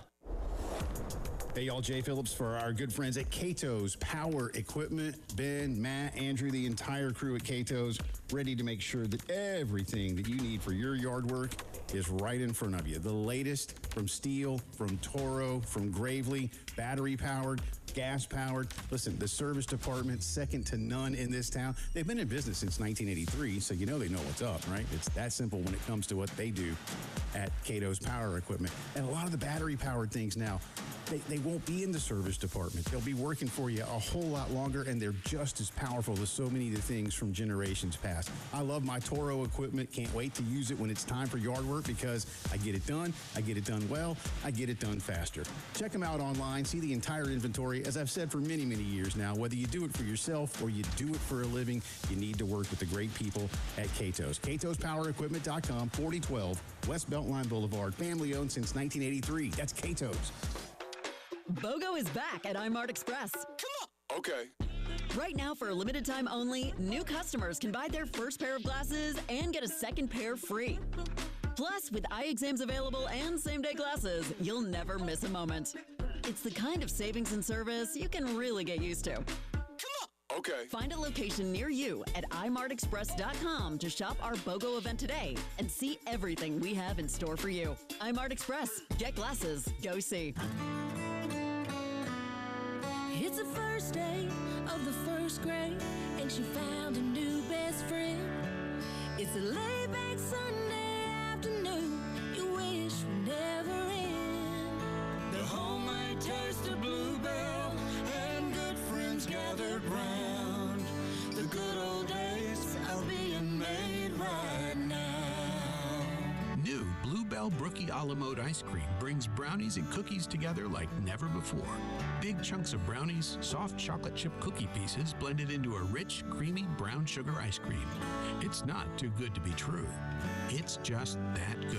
The good old days are being made right now. The good old days are being made right now. Look for Bluebell ice cream at Piggly Wiggly and IGA supermarkets. Spring cleaning starts with Zerorez Carpet and Air Duct Cleaning. Mention 1075 The Game and get 3 rooms cleaned for $109, plus a free hallway. No one cleans like Zerorez. No soap, no residue, no harsh chemicals, just carpets that stay cleaner longer. Take $100 off air duct cleaning for a limited time. Air ducts circulate the air you breathe, and dust can end up right back on your floors. April appointments are filling up very fast, so don't wait. Visit ZerorezColumbia.com to book today. Running a business means wearing multiple hats. So if you're like me, you probably started out using your personal phone, taking client calls and texts nonstop. As my business grew, I needed something smarter. That's when I switched to Quo, the #1 business phone system. Quo works right on your phone or computer. No carrying 2 phones, no clunky landline, just one easy app you can try for free. Your team can share one number and handle calls and texts together like a shared inbox. Any teammate can jump into the conversation, so customers get faster responses. And Quo's AI assistant summarizes your calls and responds to customers 24/7, so you never miss a lead or opportunity. All this starts at just $15 a month. That's basically 2 coffees. You can even keep your current business phone number. Find out why 90,000 businesses trust Quo. No missed calls, no missed customers. Try Quo for free at quo.com/sports. That's quo.com/sports to try Quo free. QUO.com/SPORTS.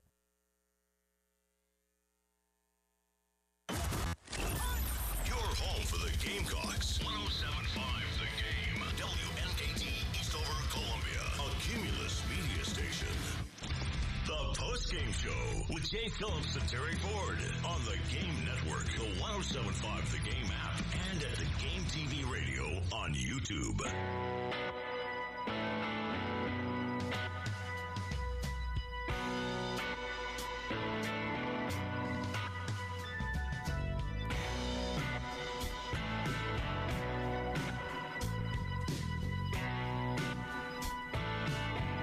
Kick an hour to the postgame show. Jalen steering the ship for us. Jay's here. Terry Ford. We go up until 6 here on the Game Network, and at the Game TV radio, our little YouTube channel. All right, Jay Phillips, got a lot of stuff going on here. Shane Beamer talked to the media earlier today. David Dare is loading those cuts up, and we'll get some of that in here in just a little bit. Cool. Hey, I want your take. I'm sorry to interrupt you. I want your take because you weren't here yesterday. And Jalen and I mentioned this briefly, but we were kind of talking about the men's game, previewing it yesterday, and now we've already gone over a little bit of our post-game reaction. But the larger story now, Terry, around the tournaments, both men's and women's, is even though it's not officially official, it's going to be. They're going to 76 next year, and it's going to be 52 plus 24. And then minus the 12 equals 64 in the bracket. How you feel about that? Oh, I think you and I have had this talk. I hate it. I like the way it is. Don't screw with it. Matter of fact, you set ratings records, or you had the biggest ratings you've had since the early 90s this year. And I get it. Look, if I'm going to go, they're expanding the tournament, I'm never going to watch it again. Of course I'm not. I'm going to watch it. I'm going to do my bracket and all that other goofiness. But I don't like it because all it is all we're doing, Jay, is packing in more power conference teams, mediocre ones, that you're going to get in the tournaments and the power conference is going to get more money. This isn't to add more little guys. This is to add more power conference schools. Like, I'll give you one, Oklahoma. Oklahoma makes a tournament if you expand the field. This year's Oklahoma Auburn, team. Exactly. West Virginia. Auburn, all the teams that were just mediocre and really didn't deserve to be in the tournament, now we'll get in the top tournament. half of the NIT makes the field. Absolutely. I don't disagree. And one thing I wish they would do instead of how they're doing it, because they're still going to have really small schools, 16s play each other in the play-in games. And I wish they wouldn't do that. I wish they would go ahead and let every conference champion, however a conference determines it, and I don't think there's a conference left that does it with the regular season champion. So, right. Every conference tournament winner should get in. And then, and that's 30 whatever conferences now. I don't know what it is, but 30 something. Mm-hmm. And then go ahead and pick the best at-larges to get you to 52. And then everything else is a play-in based on teams that would be on the bubble. However big a bubble you want to have it, I agree. go ahead. But but they won't do that. They'll still tell us that, oh, no, we need to have 16s playing 16s. Well, why? Right. Why? If they earned it, let them into the big field. That to me, Terry, to your point about it isn't for the little guy, there's sort of a compromise to allow for those schools that earned it to really, get into the full field. But then they'll say, well, it's really too many 16s, and we have some 16s that become 15s. Okay. I mean, I don't know what to tell you. That's your problem, not my problem. That's not their problem. Yeah. And I don't not that I'm not here to defend this move, but I do get what they're saying, and that they want to try and have participation in postseason tournaments be roughly 20% of the participants overall. And with more D1 schools now, this is one step towards still being about 20%. If you want to roll your eyes, I get it. And look, Terry, to your point, I didn't like it when they went to 68. I didn't either, man. I want to just stay at 64. I'm with you 100%. I mean, what's wrong with 64? So, but that's not what we did. And so here we are, and I get it. It's one city is still going to be Dayton. Mm-hmm. I don't know what the other city's going to be. It'll probably be somewhere. I don't know. I would do it in like Salt Lake or something like that. Yeah, move it out to the west. Yeah, in the Pacific time zone. The thing that they say like that, Jay, when they talk, we want to make 20%. See, here's why that's fertilizer. All right, the America East is a one bid league, right? The A-Sun's a one big league. Follow me here. I'm scrolling down. The Big Sky's a one big league. The SWAC, the MEAC. The Big Four. There are, out of this 300 and some blog of teams, there's only X amount that are going to get multiple bids out of their leagues. So basically, they say that talking out of both sides of their face because there's going to be a good amount of these conferences that are one-bid leagues that aren't going to get that second bid, or like that circumstance where they had to put two MAC teams in this year because of Miami of Ohio. Yeah, but that's a rare occurrence in certain any low mid-major is not getting two bids. So this is their way to manipulate numbers and make you think, we got so many teams, we got to make it fair. No, you're not making it fair because you're not going to give the Big South High Point and Winthrop. It ain't happening, right? Right. So. Again, I'm still going to watch it and fill out my bracket and sit all day long, and not move on my couch because I'm a goober and I love it. But we all know this is for money and we get it. But I don't like it. And I'm like you, I didn't like the move from 64 to 68, but hell, I still watched. I told Jalen, I told Jalen yesterday, I think, to use the word compromise again, but in a different way now, I think this is to head off any, not that I think they'd ever actually do it, but you never know. But to head off any split of the major conferences to form their own tournament. That the what we think of as the Power Four football leagues, and then you would throw in for basketball purposes the Big East, the American, CUSA perhaps. Mountain West has some pretty good basketball teams. You would do just to head that off. That you go ahead. Really, you're right, Terry. And I don't know. I don't have it in front of me right now, but any league that gets more than 3 or even 2, like if you, I guess 3 or more is how I would. It's like, any just that way. Hey, you're guaranteed you're still going to get it. Now we'll get you a couple more on the play-in round. 11s and 12s are going to play each other. Yeah. But again, you're right, and let's I don't even think we have to be cynical about it. It'll make more money, but I don't know. Here's the thing: it's not going to make them gobs more money. Right. Because you're talking about play-in games. But the conferences will get more money with their teams and what I'm saying, the conferences get more money. Yeah. And that's where this is going. Units. Yeah, they'll get the units. And that's the big pull here of the units. I'm not really a big fan of it because why mess with something that's not broken?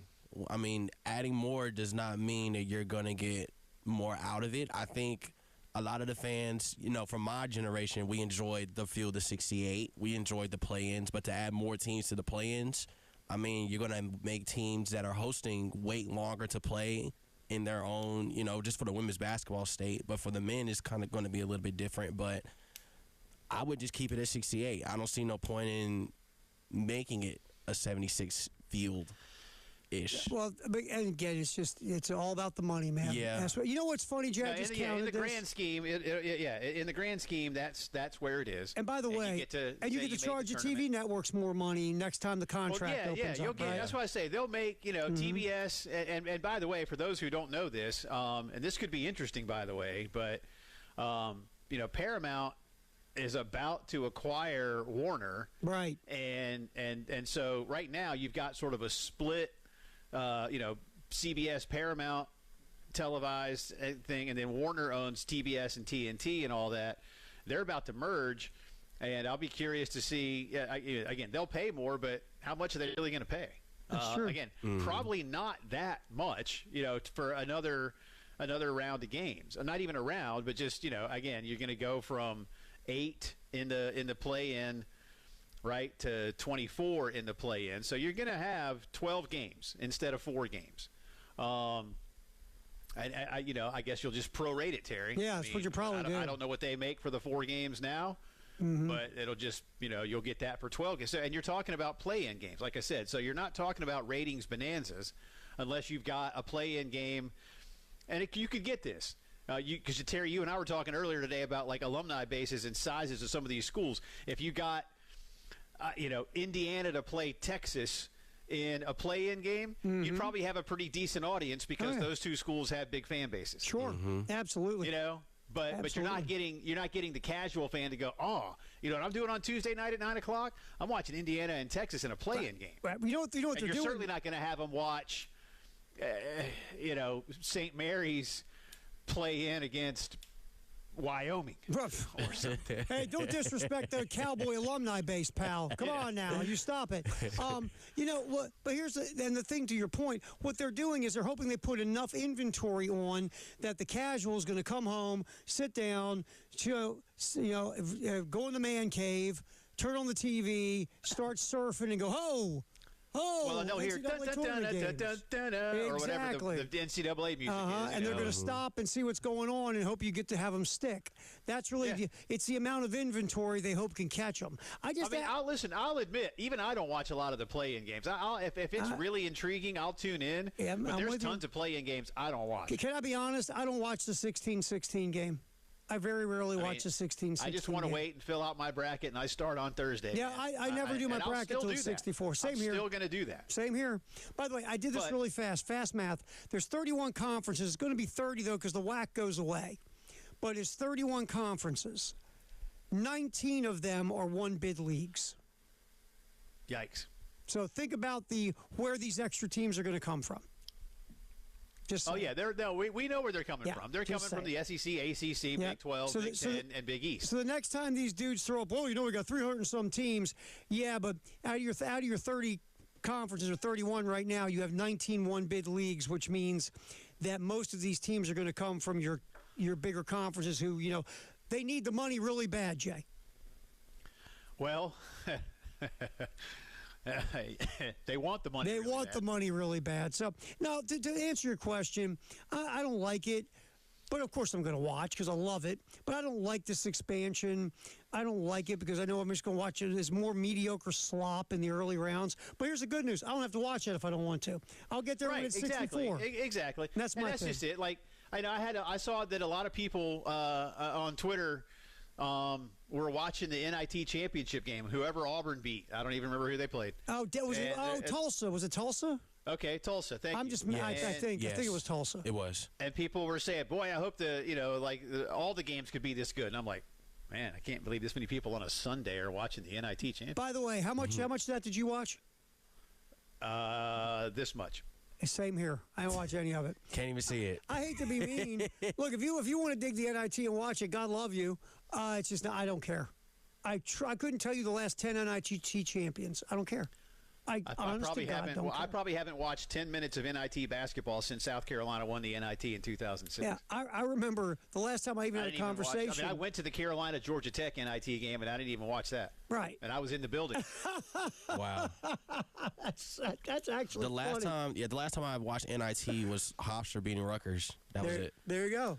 You went to Actually, that's not true. You know right? what? You know what? The last time I paid attention to an NIT game, because I really didn't pay much attention to the Carolina Georgia Tech game because it was pretty obvious that both teams playing the game that night did not give two. You know what's going to be in there. Absolutely not. But I do remember when Steph brought Davidson in his senior year to Columbia, and they there won you go. NIT That's game. interesting. Yeah. So I did watch that. I was in the building for that one too. I cannot remember the last time I watched an NIT game at all. And Maryland had hit the NIT. And now that they moved it from the Garden, and they're like, oh well, it's at Hinkle. Hinkle is historic. I'm like, bro, the Garden different. is the Garden. I mean, Randy, not to be mean, but Hinkle Fieldhouse, Madison Square Garden. Yeah, no. Come on, man. At least the kids got to go to New York and play. Right. in the city. And look, most younger generation players they've at least heard of Madison Square Garden.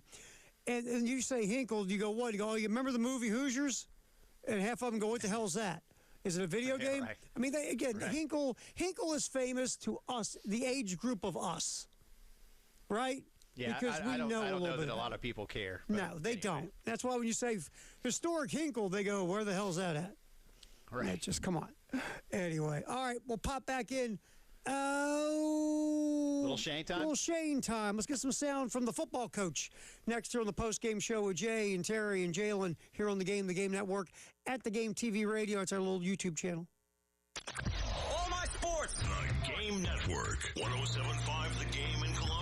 96.9 The Game in Charleston. 100.3 The Game in Myrtle Beach. And 100.5 The Game in Florence. Powered by Integrated Media. The Game TV. Sponsored by Shepherd's Glass. For auto, home, and commercial glass. ShepherdsGlass.com. In Chapin and West Columbia. The Game TV. Sponsored by Shepherd's Glass. Shepherd's Glass. Broadcasting live from the Herndon Chevrolet studio. Herndon Chevrolet is your hometown dealer. Stop by today or shop online 24/7 at HerndonChevy.com. Sponsored by Castle Brothers Home Services. CastleBros.com.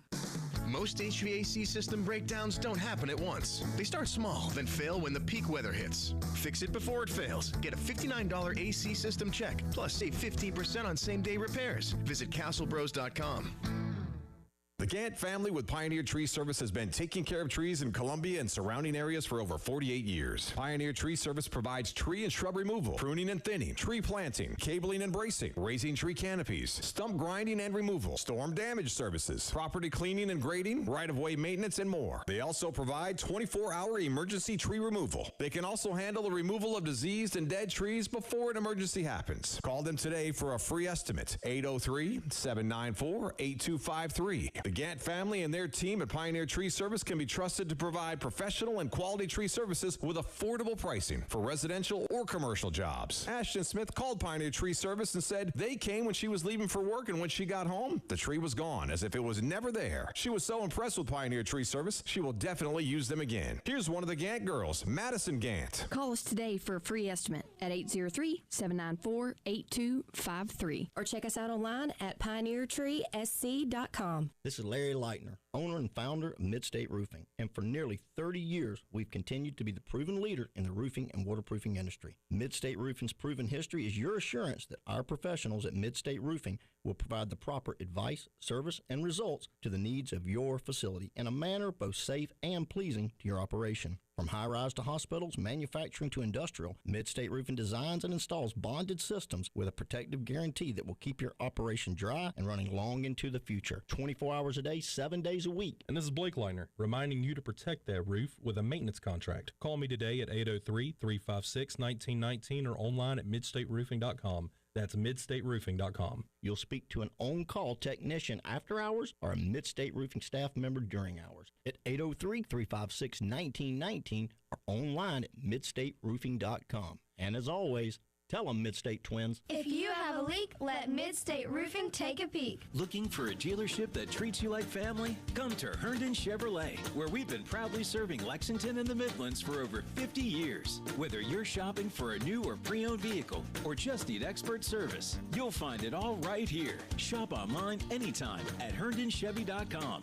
or stop by and see why Herndon Chevrolet makes you smile. Herndon Chevrolet, Herndon makes you wanna smile.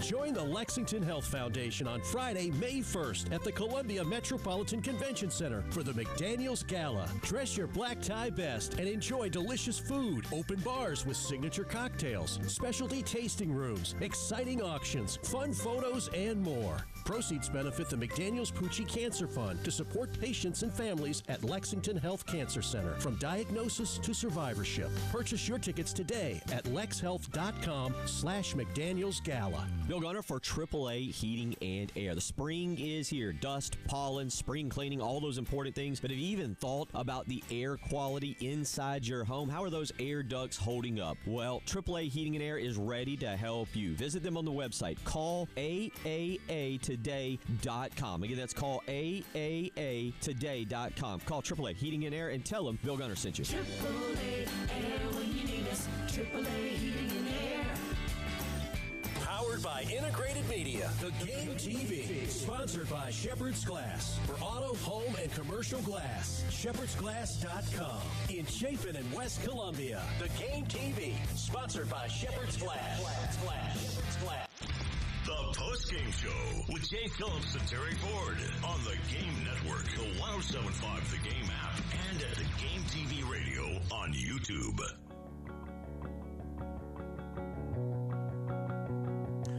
Shane Beamer earlier today is pretty much kind of like weekly spring practice pressers. And obviously the big story this year is installing a new offense with Kendall Briles. And Jay, old Shane, well, you watched it today, right? I did. Yeah, David Dare told me it was interesting trying to edit around Shane talking about the kind of player he didn't want. And Dave was like, can he use that word? Pretty funny. I said no. All right, yeah. Chandler's like, no, we probably shouldn't use that word, right? Anyway. I said no. Well, Dave lives scared. And so Dave absolutely cut that word out. That's fair. Because Dave thought that was one of Carlin's words. Huh. Anyway, you got to be old like Jay and I to get that. All right, so let's get to cut 8 first about installing the new offense, Jalen, from Shane. That's really, in a lot of ways, John, the gist of what we're doing this spring with the way that we're practicing and how we've changed some things up. It's really mastering what we're teaching and installing that particular week. So that's what tomorrow's practice will be primarily, is trying to master the techniques and the schemes of what is going in this week, and then being able to do it a little bit more, do it with against a defense the next day and the day after that. But certainly there's a foundation that we're trying to master right now, the details of what we're doing. And then the great thing is, with the access that we have with our players in the summertime, we'll really be able to do it again. You know, we've started to install the offense back in January and February. Then we got into spring practice, and they were hearing it again for the second time in a lot of ways. Then after this week, we still have 2 more weeks of class, so it'll be a good chance over these next 2 weeks after spring practice ends to review, tweak. Then they got a little bit of time off in May, and then when they get back here for summer school in the summertime, you're really reinstalling it again. And then when you start preseason practice in August, they're hearing it again. So for me, to me, it's very much we know kind of what we're doing right now, offensively, defensively, and special teams. And now going forward, this gives us a chance to really go back and learn the why. You know, why is it called this way, and why are we doing that, and just continuing to learn over and over and over again. So. You know, I mean, Jay, I guess the moral of the story is, you know, you're putting in a new offense, and it's going to take some time, especially this one's so different than Mike Shula's or Dow Loggins or Marcus Satterfield's. It's a totally different vibe, and this thing might take the entire offseason to get it right and get it ready to cook. Well, that's one of the things that I think is an interesting question that we probably don't have an answer for at this point, because I don't know that they want to tell us. How much of the offense are you able to install over 15 practices and 1 month, with spring break in between? And I doubt it's – I don't want to say I doubt it's much. I don't know how much it is. But I think reading between the lines there with what Shane said, I think that's kind of what he was going for is, we were obviously installing it. And, look, there are times for the kids to study this on their own, and he mentioned that in that answer. But and what's reasonable, Terry? That's another question I would have. What's reasonable? Do you want to install half of it right now? Is that enough? And then some in individual workouts and the rest in August, and then again, you're fortunate this coming season in that you've got 2 what should be winnable games to start your regular season before you play your first conference game. And then, of course, once you play the first conference game, then really you're into it. You got 9 conference games in Clemson. So that's it. So you better be ready by then, right? So, but you do have a little bit of time. Yeah. And I think at that point, we have a better idea. But I would be curious as to maybe what Shane and Kendall talked about before the season. Hey, what's reasonable percentage-wise for your entire offense in terms of installation this year? And because you don't want to pile on them, Right. But they better know enough. So where's that fine line? Yeah. All right. So that was really cut 4. Let me get to cut 8 here, which is Shane talking about Lenora Sellers learning the new scheme. Hit it. I think good. I like where he is right now. He's playing well. I think Lenoris is a football junkie and loves the game and loves working at it and studying it and watching it. So I think he's picked it up very well. He's in a good place right now, the way that he's performing on the field. And this summer will be big for him as he continues to, master the details of everything that we're doing. But he's doing a good job with a lot of new faces around him at all positions, including the offensive line. It's nice to have a guy returning that's about to be his, going into third year as a starter, which I've never had, since I've been the head coach. So it's nice to see a guy now be able to take that next step, even though it's a different system. It's his 3rd year as the starter and 4th year in the program, which is a big deal. So think about that for a minute. It's his 3rd year as a starter, which means he's seen 3 different offensive systems and schemes, right? Dow's, which was different from Mike Shula's, which is different from Kendall Briles. Then he's been in the program for 4 years, which means that, if I'm not mistaken, he caught the last year of Marcus Satterfield when he was just learning as a freshman, correct? Yes, but I don't know that we want to. But my point is, he's been around all 4 offensive coordinators. So I guess what we're trying to say is, this is a learning curve for everybody, and even Lenoris, because this is a different offense. Now, is this going to be the offense? My guess is that is going to be best suited to Lenoris' skill set of any offense he's run at South Carolina? Yes. But he's got to learn it, and it takes time to learn it. And like Shane said, you got a brand-new offensive line in front of you. You're going to have probably a new receiver or 2. You're going to have possibly a new running back or 2.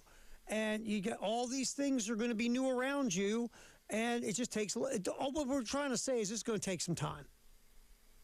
It is, and again, like I said, how much time, how far along, what, where do you build on certain things rather than just piling it on, right? Can you, in this offense, and I don't have an answer to this question, in this offense, can you get by with installing, and again, I'm just using it for our sake, for our discussion, can you get by with installing half of it right now? Right. Is that okay? And then in August add a little more to it. How comfortable with the verbiage do you need your quarterback to be before you give him more to do, even if he is a fourth-year guy? I just, again, more hypothetical questions than anything. And I would imagine Kendall has ways to I hate the term simplify, but we use it way too often when we talk about these things. Mm-hmm. But in this case, you're not having to, I don't know, would it be better this time? Has Shane maybe seen some of the things, going back to Satterfield, to be real here now for a second, Terry, going back to Satterfield, where Marcus just threw everything out there. And I remember, I forget the kid, but it was the Arkansas game. I forget which player. Yeah, we were, basically admitting, I don't know that we ever really practiced that. Right, remember that? Yeah. Mm-hmm. But it was at Arkansas. That's what I remember. And, and instead, all right, hey, let's go A, B, C, and then we'll add D, E, F, and then let's work our way up to, R, S, T, all those kind of, you know what I'm saying? So is that something that as the head coach, Shane says, look, install, because really, I would imagine there's a lot of plays in there that you can run and quickly vary. And if you got the athletes to do it, you can still be successful without having to have the entire playbook installed by game one. So, but again, that's me hypothetically speaking. I don't know. But if I read between those lines just a little bit, while they may be encouraged, it does sound like there's still a ways to go before they feel really good about where they are with the new offense. I'd agree. And look, Kendall Browse has said this. He builds the offense around the skill set of his players. And that also probably means I'll build the offense around where we're at. Maybe, we're doing this really good and this really good and this really good and this. We're going to do a lot of that while we're learning all this other stuff. Well, and to flip around my point, Terry, and I know we're up against a break here in a second, but to flip around my point for just a minute, that being the case, and that's real in terms of what you said about Kendall building it around the talent. Hey, let's install some packages here that take advantage of Lenora Sellers' legs, and obviously you want him to throw the ball, but remember last season it was a lot more, where Lenora just couldn't get anything done because they couldn't block for him the year before. Some of it was breakdown, some of it was on purpose. Well, let's go ahead and install some things that he can do on purpose, or maybe that there are variations within it that build upon his running ability. Because we know he can do that, and we know he likes doing that, and we know he's comfortable doing that. So I'd be curious, again, and these are things they will never tell us, nor should they, about exactly where that could put things in terms of a comfort level for Lenore. Right. And if you look at what Browse did with K.J. Jefferson, my guess is there's going to be quarterback runs in this offense. Absolutely. Yeah, definitely. Absolutely. Definitely. All right, we'll pop back. A hire no one saw coming in Chapel Hill. We'll get to that next here on the Postgame Show with Jay and Jalen and Terry here on the Game Network and at the Game TV Radio on YouTube. Wow, what a play. The Game Network. Columbia, Charleston, Florence, and Myrtle Beach. South Carolina head baseball coach Paul Maneri has been let go. Monty Lee is the interim coach, and possible candidates are already emerging. Yeah, I mean, it's amazing. We're in week 11, and we're already talking about jobs. What a world we're in. Keep it here on The Game as we follow every rumor. Every rumor. Girlfriend. No fluff. No filler. That's good enough for me. Your home of all Gamecocks gossip. 107.5 The Game and The Game Network. Running a business means wearing multiple hats. So if you're like me, you probably started out using your personal phone, taking client calls and texts nonstop. As my business grew, I needed something smarter. That's when I switched to Quo, the #1 business phone system. Quo works right on your phone or computer. No carrying two phones, no clunky landline, just one easy app you can try for free. Your team can share one number and handle calls and texts together like a shared inbox. Any teammate can jump into the conversation, so customers get faster responses. And Quo's AI assistant summarizes your calls and responds to customers 24/7, so you never miss a lead or opportunity. All this starts at just $15 a month. That's basically 2 coffees. You can even keep your current business phone number. Find out why 90,000 businesses trust Quo. No missed calls, no missed customers. Try Quo for free at quo.com/sports. That's quo.com/sports to try Quo free. QUO.com/SPORTS. Hi, I'm Glenn Matthews. And I'm Melanie Matthews. And we are the 3rd generation owners of Modern Exterminating Company. In a time when corporate consolidation, high-pressure door knockers, and inexperienced startups are becoming the norm, isn't it nice to have an experienced, local, family-owned company that you can count on since 1955? Modern Exterminating has been the local, independent industry leader in the pest control business for the last 67 years. Experience the local, family-owned difference for yourself at 803-765-2315 or pestfreesc.com.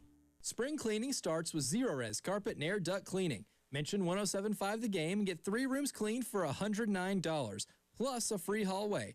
No one cleans like Zero-Res. No soap, no residue, no harsh chemicals, just carpets that stay cleaner longer. Take $100 off air duct cleaning for a limited time. Air ducts circulate the air you breathe, and dust can end up right back on your floors. April appointments are filling up very fast, so don't wait. Visit ZeroResColumbia.com to book today. If you're tired of dealing with gas, noise, and costly maintenance, it's probably time to switch to steel battery power. Right now at Cato's Power Equipment, we have 65 steel battery tools like the GTA 40 hand pruner, the BGA 60 blower, and the KMA 135 Combi Power Head, each available with 2 free batteries for a limited time, giving you more runtime, less hassle, and up to $640 in instant savings. This deal is only available at Cato's Power Equipment, Columbia's home for the tools you need to maintain your turf. Visit CatosPowerEquipment.com. BOGO is back at iMart Express. Come on. Okay. Right now, for a limited time only, new customers can buy their first pair of glasses and get a second pair free. Plus, with eye exams available and same-day glasses, you'll never miss a moment. It's the kind of savings and service you can really get used to. Okay. Find a location near you at imartexpress.com to shop our BOGO event today and see everything we have in store for you. iMart Express. Get glasses. Go see.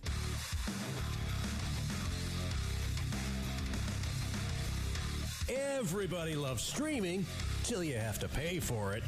Just download the 107.5 The Game app and stream us for free. It's the Game Network Traffic Report from the Schroeder's Towing Traffic Center. Broken down and need a tow or even free signage for your lot? Dial pound 250 and use keyword tow truck today. This is the Schroeder's Traffic Report here on 107.5 The Game. We have accidents reported in Richland County. Accident on Broad River Road, Greystone Boulevard, River Hill Circle, Highway 17, Burgess Road, and Sunnyside Avenue. I-20 westbound at Wilson Boulevard and Lincoln Street near Calhoun Street. And as per usual, we do have a long-term road construction in Richland County and in Lexington County. Coming up, we will discuss and dive deep more into Mike Malone being hired as the North Carolina head men's basketball coach here on 107.5 The Game.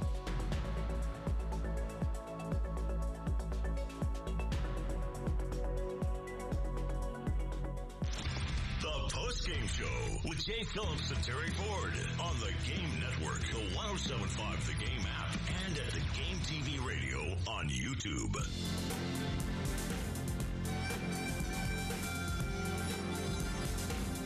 Oh, postgame show. Jalen's steering the ship for us. Jay's here. Terry Ford. We're cooking this baby up until 6. Don't forget tonight, 6:15. Pregame, 6:30 first pitch. South Carolina and College of Charleston with 2 guys who used to coach these teams in reverse. Like Jay brought up earlier, Derek put that tweet out earlier. So Monty used to be at College of Charleston, and obviously we had Chad used to be here. So interesting, a little dynamic for tonight. Yeah, I like how things come full circle and then some. And again, both of them coached under Ray here for a bit. So yeah, it's again, Carolina just needs to win these midweeks and try to get some things going. Maybe this weekend against Missouri, not one of the better teams in the league, but you still have to go up to their place. maybe they'll start to get some things turned around again. They played all right this past weekend. They really did. But obviously not good enough. And Texas is very good. So we'll see. Hey, I just learned this, Terry, as we talk about Mike Malone. His new deal has been released. Uh-huh. And he is now, without having ever been a head coach in college, going to be one of the top 5 highest paid coaches in college. So got as many really wins as you lure and him me. with that many zeros, man. That's a lot. You know what, man? And this whole hiring is just makes.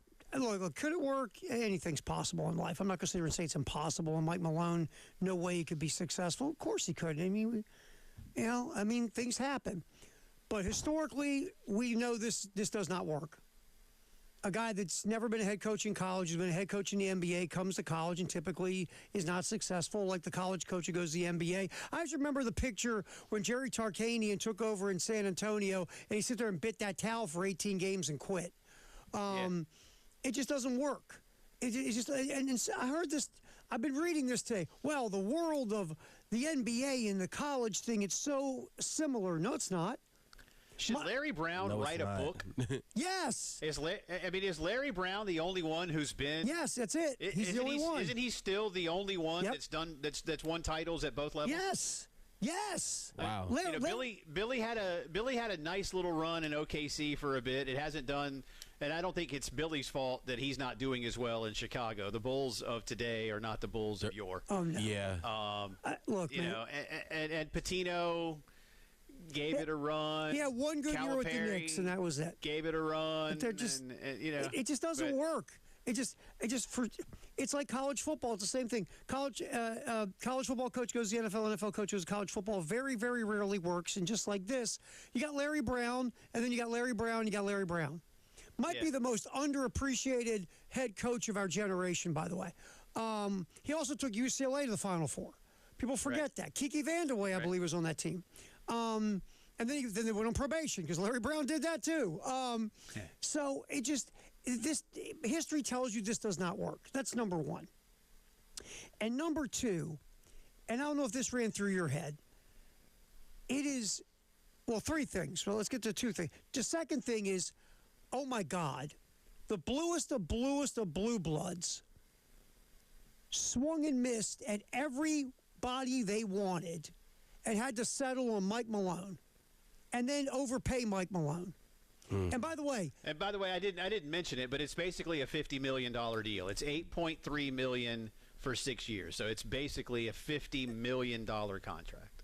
And look, I'll throw. There was some talk that North Carolina didn't want to pay any buyouts, and that was a problem. Like at Vanderbilt, they didn't want to pay the buyout at Vanderbilt for Byington, but you're not going to give Byington $8 million. Probably you probably give him $6 million. You probably could have paid his buyout and got him for almost the same deal you got Malone. That's just me. But here's my other question. There's 2 other things. I'm going to throw this last one at you. First of all, I want to know, is anybody who the hell is making decisions in North Carolina now? It's not Bubba Cunningham. It says in this piece from WRAL that it was Bubba and who's the outgoing AD and the next AD, Steve Newmark. It says they led the search committee. Oh, you brought the C word. Yeah. Committee, baby. Committee. I saw, Jalen and I talked about it yesterday that apparently Roy Williams and Michael Jordan became involved. How heavily, Terry, I have no idea. But that Roy and Jordan signed off and felt this was a good move. And so if Roy and Jordan think so, then I don't think there's many people up in Chapel Hill that are going to go, they don't know what they're talking about. Because again, they're part. But I would say this: Michael Jordan picked Kwame Brown over Pau Gasol. That's fair. How good was Michael Jordan as a VP of basketball ops? And not a good owner in Charlotte. Listen, I'm just saying they're not going to say they're not going to look at him and go, we don't agree with you, sir. I know, and that's the problem with committees. You know this, and I know this, Jay. I mean, dude, you're a cook. How about if I put 5 more cooks in the kitchen with you? How's the meal going to go? Hey, as long as they're just doing prep work. Oh, no, they're cooks. They're cooking, Jay. No, we're not doing that. Of course not. You're going to stab somebody with your Ginsu, right? Yeah. So that's the problem here. It feels like you get a lot of cooks in the kitchen. Remember, Bubba didn't hire Belichick. Right. Bubba was left off the loop. What's going on? Well, Bubba told him this is a bad idea. Right. He did, and they said, well, he's got a lot of rings, Bubba, and I'm a fanboy, and I want him to tell me stories about the Patriots. So, I mean, the decision-making at Chapel Hill is making you start to scratch your head. It's suspect. It really is. Because, look, man, and here's the other thing. And again, if this is true, and again, we don't know. Word was that, like, for an example, Ben McCollum at Iowa turned down the interview. Right. I saw that. Now, let's play this out for a minute. Nothing against Iowa. They love their hoops. They're fine fans. Iowa, has been a solid basketball program. But you don't want to talk to North Carolina and you're Ben McCollum? It's not North Carolina. Yeah, the only thing, when Jalen and I talked about that yesterday, that McCollum may have turned it down, my only thought, Terry, and again, I don't know this, but my only thought was because he just went from Drake, even though Drake is in the state of Iowa, to Iowa City. I think his family's from out that way, and maybe they just don't want to move again or do something again. Maybe it was just a family thing. Again, I don't know, because I'm with you, from a logic perspective of job status. Certainly. Again, there isn't a job that is bigger than North Carolina. North Carolina is on a level with Kentucky and Duke and Kansas, but there's not a job that is bigger than the North Carolina. Can I throw one at you? This was just me thinking of stuff today when this whole topic was running through my head. Okay, so if you're, for an example, let's take our boy Dusty May, who you and I have a really weird coach crush on. Dusty wins a national title in Michigan. It's been the first one since '89, the Ramil Robinson team, right, with Steve Fisher. And the Ann Arbor goes crazy. Dusty is, they love him, wonderful, this, that. He'll never have to buy another meal in town. He'll get the court named after him one day, whatever. You win that national title at Chapel Hill, they walk up to you and go, man, that was really great. Are we going to repeat next year? Yeah. So I guess I wonder, in this world of NIL and rev shares and resources for your rosters, if you're Dusty May and you're going to get 10, 12 million, whatever, in Michigan to build a roster, you're going to get paid really well to be in Ann Arbor, and now you've punched your ticket for the next 8 years where you just be good, and that national championship is going to make you iconic. Or you can go to Chapel Hill with all those expectations. You got to match a guy whose name's on the court, a guy whose name's on the dome, and they expect to be in the Final Four a lot. Maybe you go, you know what, Ann Arbor ain't bad, man. Yeah. You know what I'm saying? You're right. Dusty does a little bit more of this. Then he didn't necessarily win another national championship anyway. No, I mean, his name will be on the floor. So my point I'm asking you is, in this world we live in now, where if you can get resources at another school and they pay you well at the other school, and maybe the expectation, isn't keeping you awake at night sucking down Tums, maybe we have a different thought on these. Remember, Kentucky went and got Mark Pope. Mark Pope had no big resume. He was just one of them, right? One of them, yeah. So exactly. I'm just spitballing it out loud. We'll get on the other side real quick. The world has changed, and North Carolina is going to evolve with it in terms of what they're going to pay. But they've evolved in a different way in terms of this hire, and now it has to go work. Yeah, I mean, that's just it. And look, how do you make it work? You better go get the horses to run the race. And Jay, really quick, we got to get the break. They paid $14 million for this roster the past year, so they're paying money now. And they've got a GM, so they're putting the infrastructure in place, to your point. Yeah. All right, Jay or Nay is next here on the Postgame Show on the Game. All my sports. The Game Network. 107.5 The Game in Columbia. 96.9 The Game in Charleston. 100.3 The Game in Myrtle Beach. And 100.5 The Game in Florence. We have a new way for you to call the AAA Heating and Air phone lines. Just dial #250, and when prompted, punch in the keywords, The Game. And that's it. Again, pound 250 with the keywords, the game. This is a Westwood One Sports Minute. Michigan Wolverines capped off an amazing season with a national championship win last night over UConn 69-63. The Huskies did their best job to slow down the tempo, but the Wolverines and Elliot Cadeau's 19 points were just too much for UConn, and they capped off a remarkable season for Michigan's first national championship in 37 years. Michigan is second in odds, just behind Duke, to win it all next season. I'm Adam Abdallah.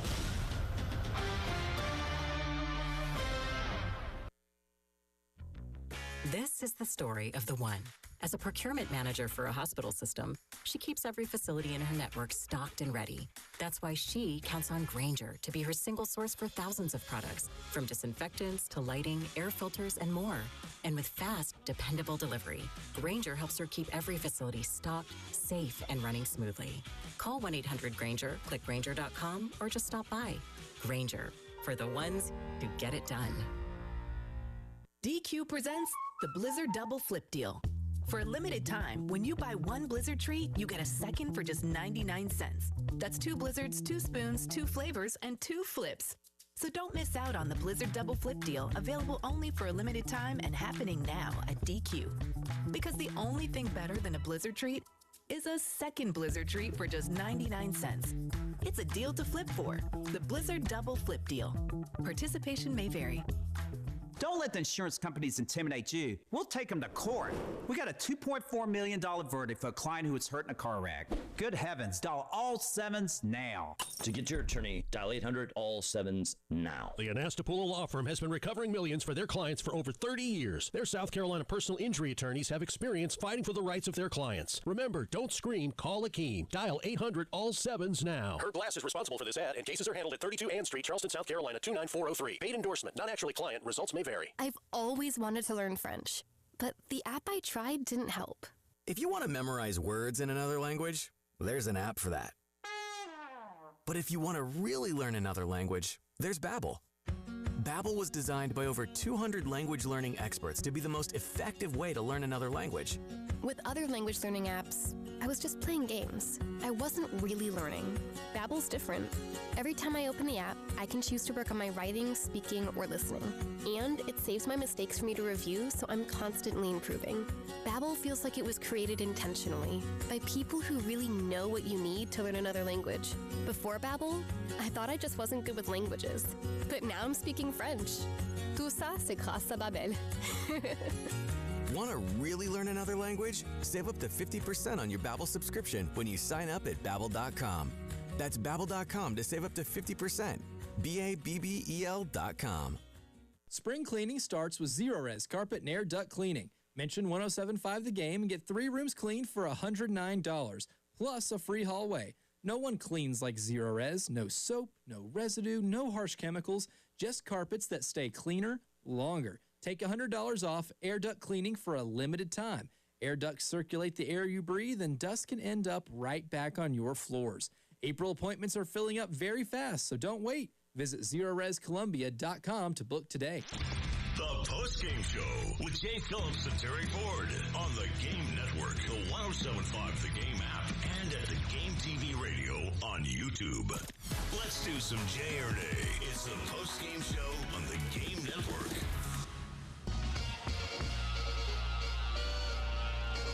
All right, get a little Jay or Nay before it's nap time for our buddy Jay Phillips. But hey. True story. Hey. Rest up because Friday, you might have to pull a 3-hour pop. We're a pro swing, you and I. So be ready on Friday. I'll do my best. But you know, they do have, to be fair, they do have couches. So if it's nap time for you at 5, you can just lay down. Don't think I... We don't want to hear Jay snoring on the mic. You got to wake him up. Jay will wear his Arsenal footy pajamas. Lay down on the couch. I don't have those anymore. I did ask my wife yesterday on my post-show nap because she got home. I guess I was asleep. And I was like, was I snoring? And she goes, no, you weren't snoring this time. I was like, oh this time. That's good. Sometimes, man, I'm serious. Sometimes, and maybe others do this, but sometimes when you're just kind of in that like resting phase and not quite a sleep phase with nap time, you can hear yourself snore. And I have done that. Have you? I'll wake up and I'll be like, I'll look at her. I'll be like, I was snoring, wasn't I? Loud. And I'm like, yeah, I heard it. Oh, that's too good. All right, give me some game show music. Let's Jay or nay this sucker before it's nap time. All righty. Let's talk about departures for the women's and men's basketball programs. We'll start with the women. Raven Johnson, obviously phenomenal career at South Carolina, will be leaving. Her eligibility is over. Maddie McDaniel has played as the backup point guard for a couple of years, seemed to get better this year. But just in case Maddie's not ready to be the full-time point guard, do you hit the portal and go get a point guard, Jay Phillips? Jay or nay? Well, I'll say Jay because it's certainly, and I'm gonna base that not so much on Maddie's play or ability, but on the fact that Dawn Staley said on Sunday after the game, we probably got to go out and look for some help at guard. Now, it could be a 1 or a 2, or maybe somebody who's a little bit of a hybrid. So I'm going to say Jay in the sense that Dawn, like going to get to Nia Latson last year, is going to want some help. And do you get somebody who's a 1 in an effort to just push Maddie? I mean, Maddie McDaniel comes in and does well. And when it's going to be, if you will, her team as the 1, does that make it a whole lot better for her in terms of her confidence levels and all? We'll find out and what's available. But yeah, it looks like Dawn's going to go get some guard help. All right, to the men now. We've seen 6 players transfer. Is Eli Ellis the one you wish wouldn't transfer out of the 6, Jay or nay? Wow, that's a good one, Terry. Listen, I think Eli. You're asking me would I like him to stay, basically? Yeah, I'll give you a J. I would, because I think there is growth potential there. Look, I understand watching him play. He's more diminutive. He's not the most athletic, but he's got a knack for playing basketball. And I think that's something you just can't teach. When he was in his academy, he was the MVP. But it may well be that at this level, because we talk about it, man, it's just so everybody's a daggum redwood or a sequoia out there, and everybody could play tight end for the football team because they're so big and strong. And maybe that just didn't match up well with him. But I think the basketball player in him, Terry, is a good one. But, he's gone, so...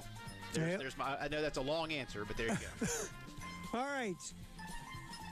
Jay or nay was the one I was going to do here, and then I lost track of where the hell I was at. How about that? That's pretty interesting. All right, here we go. I think I found it.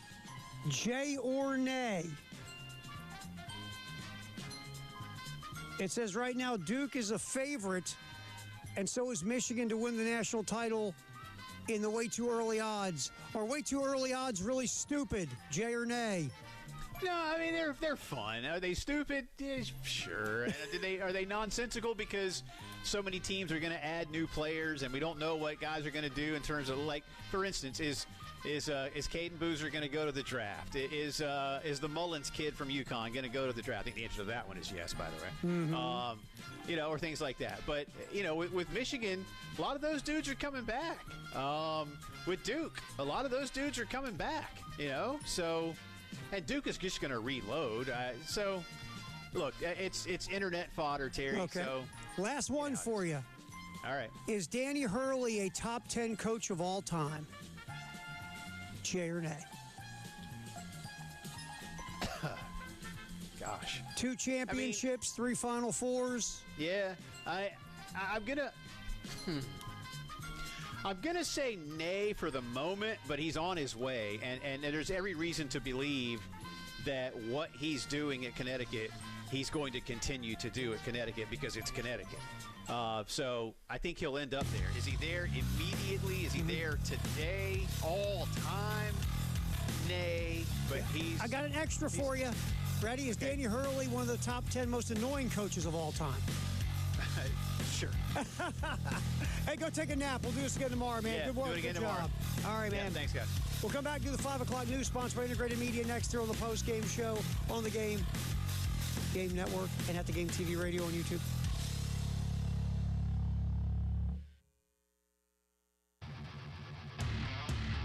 Broadcasting live from the Herndon Chevrolet studio. Herndon Chevrolet is your hometown dealer. Stop by today or shop online 24/7 at herndonchevy.com. Hey guys, Jay Phillips here for our good friends at Integrated Media. Listen, no matter what you need when it comes to home theater, the guys at Integrated have you covered. It really is that simple. 803-948-8327. You dream it. They come out to the house. They walk around with you. They design it. They install it.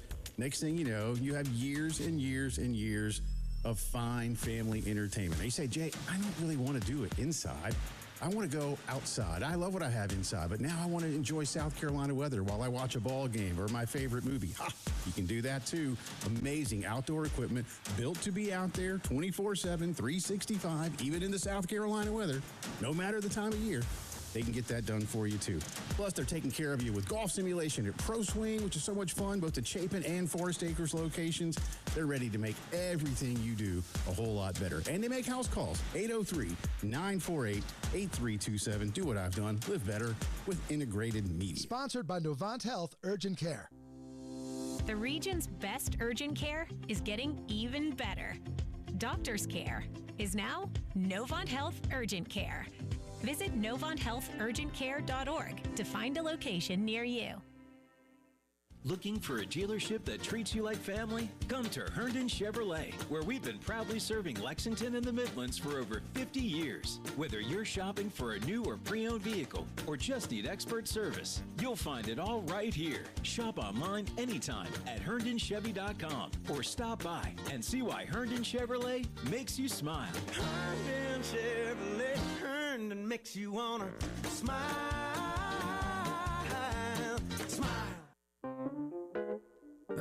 Are you stuck staring at your W-2? Are tax refund worries holding you back? You probably have FOMO, the fear of messing up. The fix? Using TurboTax on Intuit Credit Karma. They find every credit and deduction to help you get every refund dollar you deserve, or your money back. It's time to overcome your fear of messing up and get your taxes done right. Start filing today in the Credit Karma app. Join the Lexington Health Foundation for the McDaniels Golf Classic, returning Friday, April 24th at beautiful Fort Jackson Golf Club. Enjoy an all-inclusive day of golf with all meals provided, beer carts, hospitality tents, games, prizes, and more. Presented by McDaniels Auto Group. Proceeds benefit the McDaniels Pucci Cancer Fund to support patients and families at Lexington Health Cancer Center from diagnosis to survivorship. Golf teams and sponsorships are available at McDanielsGolfClassic.com.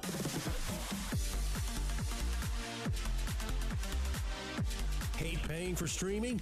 Well, the 107.5 The Game app is free. Yes, free. Just download the 107.5 The Game app. It's the Game Network Traffic Report from the Schroeder's Towing Traffic Center. Broken down and need a tow or even free signage for your lot? Dial pound 250 and use keyword tow truck today. We're here with the Schroeder's Towing Traffic Report here on 107.5 The Game. And we have accidents still happening around Lexington and Richland County, Lexington, Corley Mill Road, US 378 Sunset Boulevard, and Richland County, Longtown Road, near Clemson Road. And per usual, long-term construction in Richland and Lexington County. If you need to seek an alternative route, please do so immediately. Be sure to pay attention, buckle your seatbelts, no texting and driving, and play the nice tune that you want to listen to on the way home. Coming back with the final hour of 107.5 The Game on the Postgame Show, here on 107.5 The Game, I should say, with Terry Ford and yours truly, Jalen Tart, here on the 107.5 The Game Radio Network. Your home for the Gamecocks. 107.5 The Game. WNKT Eastover, Columbia. A Cumulus media station. checking out what's up in the world of sports. This just in, breaking news is breaking out everywhere. The 5 o'clock news on the Postgame Show. If you're just joining us, I'm covering some breaking news. You know news is breaking because I'm telling you so, and I might touch my earpiece like this. Sponsored by Integrated Media, Columbia's premier home theater and security experts for over 20 years. On the Game Network and on 107.5, the Game app.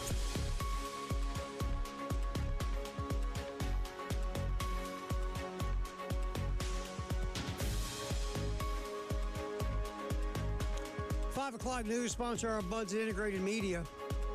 They're on the post-game show. Shane Beamer talking to the media earlier today, and we'll have more cuts during the Gamecock Notebook at 5:15. But let's get a cut from Shane. Start off the 5 o'clock news. Shane was asked about, basically, with recruits, and recruits are coming in this weekend. Whether it's recruiting in the portal, recruiting high school players. Here's let's get cut 13, Jalen. Here's Shane talking about what can sour him on a recruit. Well, to me, it's two things. One, you got to be a good person and somebody that we want to be around each and every day in this program. And if you come here on a visit and you're disrespectful, then it's probably not going to last long. I mean, full disclosure, we brought somebody here on a visit about 2 weeks ago, and within an hour of being in the building, I had two different people come to me and were like, he's not going to fit what we're about. So we sent him on his way. So you got to be able to bring in, this profession's hard enough. This game is hard enough to do anything to mess up that locker room downstairs. Like, we've got some really, really, really, really good young men on this football team. So I'm not going to bring in somebody that's going to disrupt that. So that would be one. And then more specifically, I get it. There's a financial element at play. I understand that. But if I ask you what's important to you and what are you looking for in a school, and you tell me whoever's going to give me the most money, which I've had players tell me that, probably not the best way to endear yourself to me wanting to bring you in this program. Not that money's not an aspect. It is. I get it. But if it's the reason you're choosing to come to Carolina, don't come, because a year from now or 6 months from now, whenever the portal's open again, you're going to be in my office again for seeing who's going to give you the most money, So trust me, we're going to be competitive, and I get it. There's people always talk about, money is not money. Money doesn't matter. Money matters, and I understand that. But if it's the only reason that you're really choosing to come to a school, this probably ain't the place for you. So that have things that you want to come to Carolina for, other than just who's going to give you the most money, or any school. And I would think most coaches would probably say that. Interesting. And I get it. I do. And look, you want guys who can play. That's it. You want dudes who can go out there and help you win games on Saturday. And look, no locker room is just, everybody's not always hugging and doing kumbaya and fist bumping each other and their besties. And look, it's football, all sports. Really, a lot of businesses that, success and achievement equal, making more money or climbing up the ladder in anything. You have egos. That's just the bottom line of it. It's ego driven. And when you get a bunch of testosterone filled egos, you're going to have people who don't like each other, or people who might be more difficult to like than others. It happens. But that's okay. You're good. I do that. But it's just the idea that you want to have a good culture and a good room. And not everybody's going to get along all the time, but you want respect, and you want everybody going in the same direction and playing for the W, the win. And sometimes that means there's a line of selfishness you can't have. And certain people you think will ruin that culture. And I get that he's trying to, build it, to continue to build the foundation of the program. And I guess he's saying, if you're not in it with a specific attitude and not here to grow and to become a better player, both on and off the field, if it's just about money, yeah, I agree with him. You should not want to come to the University of South Carolina to play SEC football. It's already hard enough to get the right people in, but it's also hard enough to win and be successful throughout the season. And I feel like Coach Shane Beamer is really locked in on just having the turnaround that fans are wanting from out of this team. And look, fans will say this because this is just human nature, and this is just the truth. If you brought fans and gave them some of that Falker truth serum and say, do you want a team of nice guys that win 7 games or a team of jerks that wins 11? They're going to say, give me the team of jerks and win 11. I want to win. Mm-hmm. But the point is, when culture's a thing. Yes. And I know a lot of people roll their eyes and shake their head and think that's some goofy cliche, but it's real. Culture is real in life. So culture does matter. And you're going to look at certain players that you're going to go, you know what? Not good for my culture. They talk about this. I'll never forget Jay Wright told this story at Villanova. Got to his first Final Four. And then Jay Wright just started chasing all these McDonald's All-Americans and top 20 recruits and all this other stuff. And he's bringing some of these kids in. And it's just not happening. They're underachieving. And Jay Wright realized that, you know, he has a certain culture, certain type of player he wants. And that's the player he's going to go get. Because it might not be a 5-star, might be quote-unquote only a 4-star, but he's the 4-star that fits our system. We can go find really good players that fit into what we want to do, and we'll take those guys over great players who just care about themselves. And all of a sudden, wow, Villanova started winning national championships. Danny Hurley talked about it this week about there's certain players that can't play at UConn because they don't get yelled at and spit on by Danny Hurley. But it's just the idea that there's a culture at UConn, and that culture is bigger than one player. And that kind of stuff works when you're hanging banners and cutting down nets. When you're building a culture because you want to get to a certain place, you know, I guarantee you there's times you look at some player and you go, kind of a jackass, but hey, he's a really good jackass. But then you go, is he going to ruin my culture? Is he going to just be a me guy and poison what we're doing?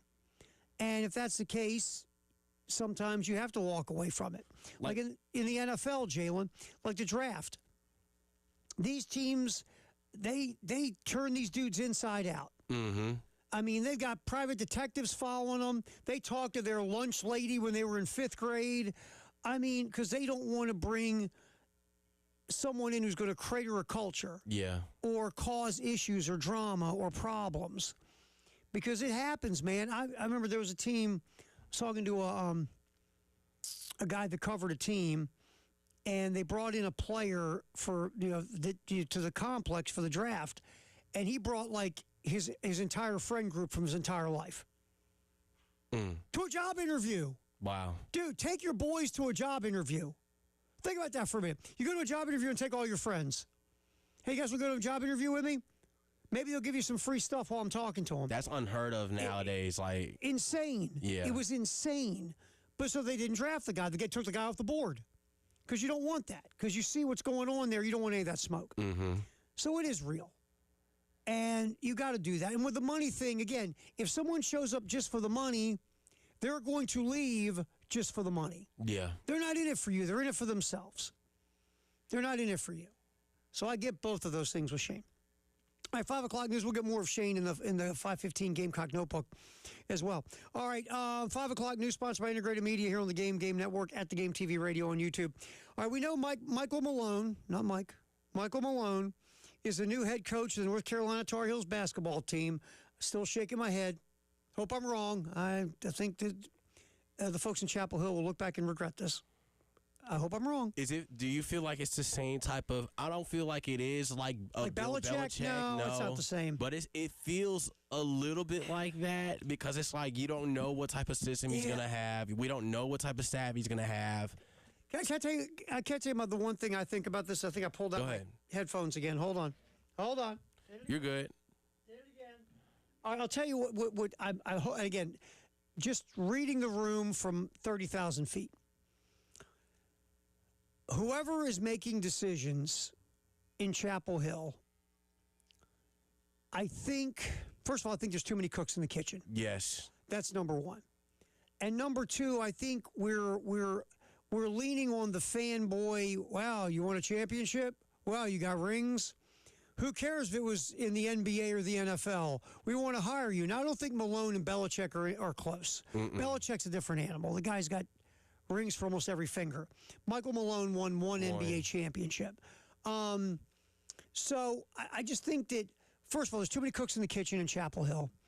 I think also that they're falling in love with the wrong things. I'm not going to say they're fanboys, but they do seem to be going down a road that I don't think is set up for long-term collegiate success. I'll put it that way. Look, I don't know what Bill Belichick's going to do. Do I think it's going to be successful, like on a high level? No. But I don't know what it's going to end up being. I just don't think this guy's playing in the college football playoff. I could be wrong, but that's just how I feel about Belichick. But I'm not going to sit here and say he's going to be a terrible disaster.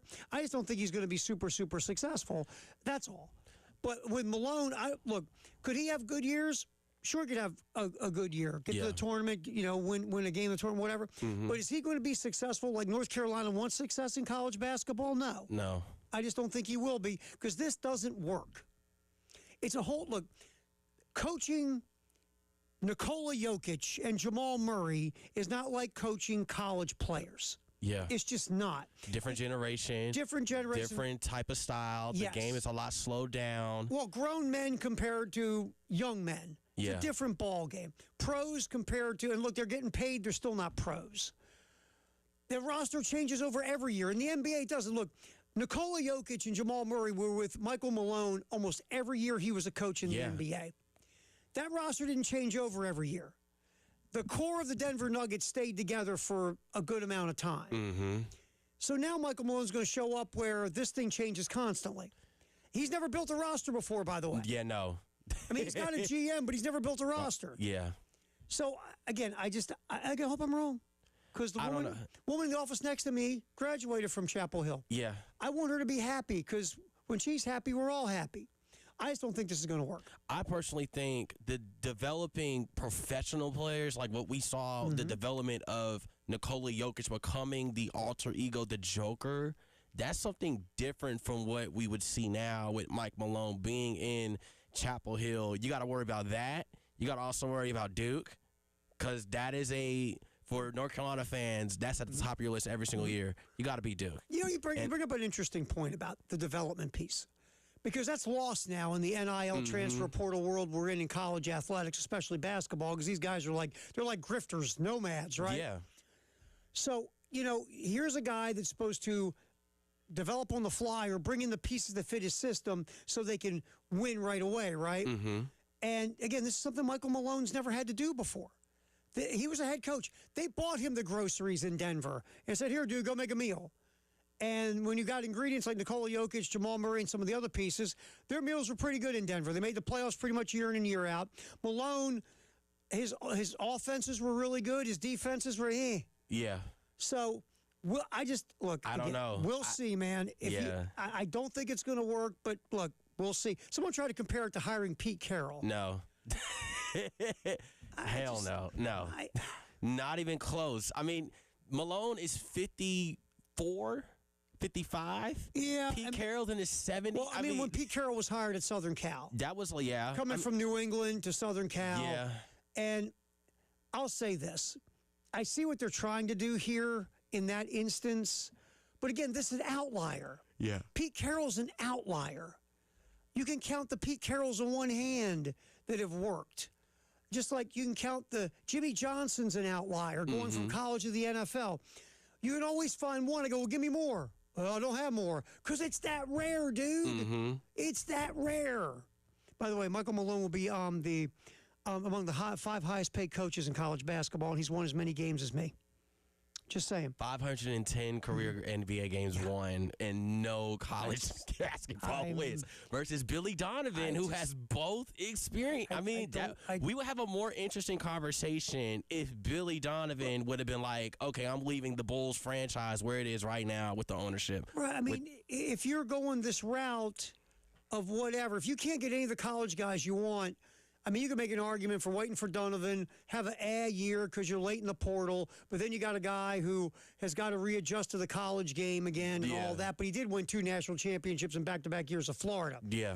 But the Michael Malone thing again, I hope it works out for you guys, but I don't think it will. All right, we'll come back. Dawn Staley had a statement about Gino Auriemma. We'll get to that next, and also some Shane Beamer in our Gamecock Notebook. Terry Ford, Jalen Sear steering the ship on the Postgame show on the Game and the Game Network. Wow, what a play. The Game Network. Columbia, Charleston, Florence, and Myrtle Beach. We have a new way for you to call the AAA Heating and Air phone lines. Just dial pound 250, and when prompted, punch in the keywords, the game. And that's it. Again, pound 250 with the keywords, the game. Broadcasting live from the Herndon Chevrolet studio. Herndon Chevrolet is your hometown dealer. Stop by today or shop online 24/7 at herndonchevy.com. Sponsored by Credit Karma. Want to make the most of your tax refund? File with TurboTax on Intuit Credit Karma. They help you get your biggest refund, and then we help you do more with it with a personalized plan designed to help you hit your money goals. Start filing today in the Credit Karma app. Sponsored by Progressive Insurance. Progressive makes bundling easy and affordable. Get a multi-policy discount by combining your motorcycle, RV, boat, ATV, and more. All your protection in one place. Bundle and save at Progressive.com. Plus tax tags and title with approved credit. Call 888-320-6359 for details. At JT's Jeep Ram, the savings are already built in. You can see for yourself online the deep discounts we offer on new Wranglers, Grand Cherokees, Rams, and more. No guessing or games, just real savings. Clearly displayed on our website. And if you've got a trade, JT is offering up to 25% more for it. JT's Jeep Ram, 378 Lexington or Greystone Boulevard. JT'sJeep.com or JT'sRam.com. Declaration of Deal Sales Event. My name is Michelle Nienhuis, Manager of Prevention and Intervention Services with the South Carolina Department of Behavioral Health and Developmental Disabilities, Office of Substance Use Services. Partnership with Cumulus Digital has helped us reach the right audience and grow our outreach to the communities across the state of South Carolina. Their digital strategy delivered real, measurable results. See how it can work for you at the Digital Seminar. Your business, your customers, your growth. April 30th at the Hilton Garden Inn on Pickens Street. RSVP now. Call pound 250, keyword digital impact. Is your crawl space damp or musty? Water in your crawl space can cause wood to rot and creates an environment for mold and mildew that can make its way inside your home. Canty Foundation Specialist specializes in crawl space repair. Call us today for your free inspection so you can have the peace of mind knowing your crawl space is dry and your home is protected. Call today, 803-424-8380 or visit cantycanfixit.com. At Average Al's Furniture Warehouse, our sofas have cushions, our tables have 4 legs, our recliners recline. So come on by for a perfectly average experience. Cumulus Digital doesn't stop at average. We work with more than 4,000 local businesses every month, delivering campaigns that beat industry averages by over 25%, driving real, measurable growth. You're not average. Your results shouldn't be either. Visit cumulusdigital.com to start outperforming today. Sponsored by Woodman Life, protecting hardworking families with life insurance. Every hardworking American deserves to leave a legacy, regardless of their paycheck.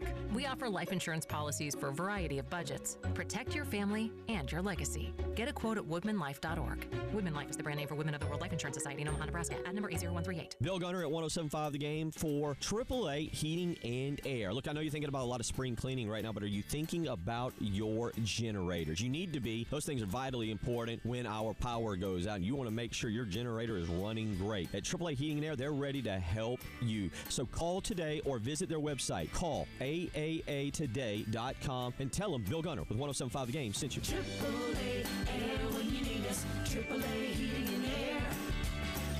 Attention music fans, the 3rd annual Meeting Street Music Fest is happening April 17th and 18th in West Columbia. This award-winning 2-day festival features 11 incredible bands, including national headliner Sugar Ray, plus amazing food, drinks, and fun, and it's completely free.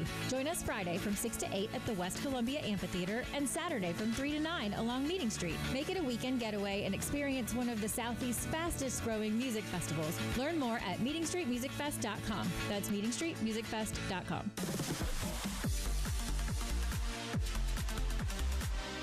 Hate paying for streaming? Well, the 107.5 The Game app is free. Yes, free. Just download the 107.5 The Game app. The Postgame Show with Jay Phillips and Terry Ford on the Game Network, the 107.5 The Game app, and at the Game TV radio on YouTube.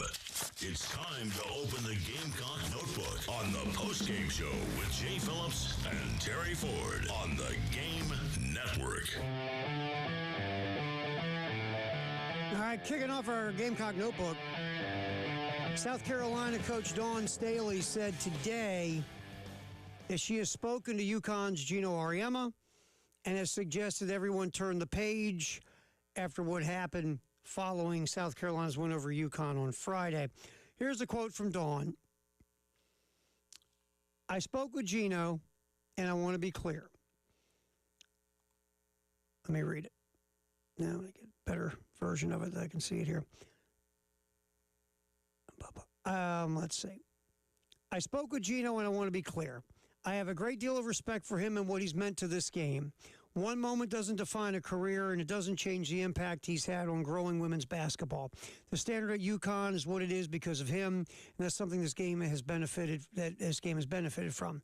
So I'm asking everyone to turn the page and let's refocus on what matters most, continuing to elevate our game, creating opportunities, and pushing it forward.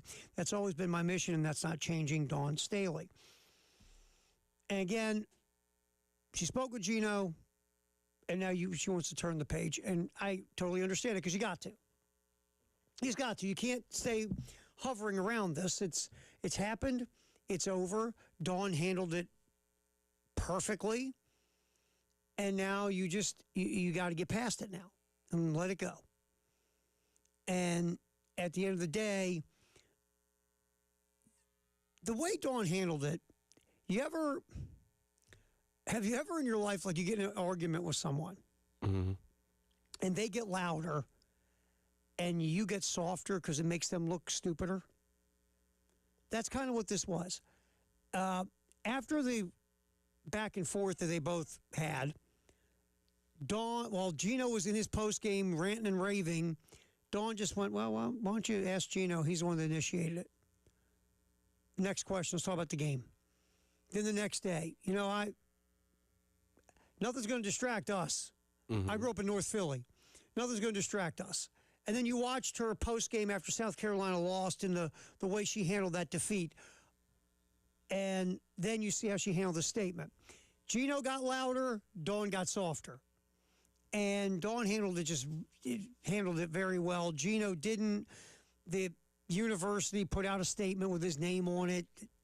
Whatever.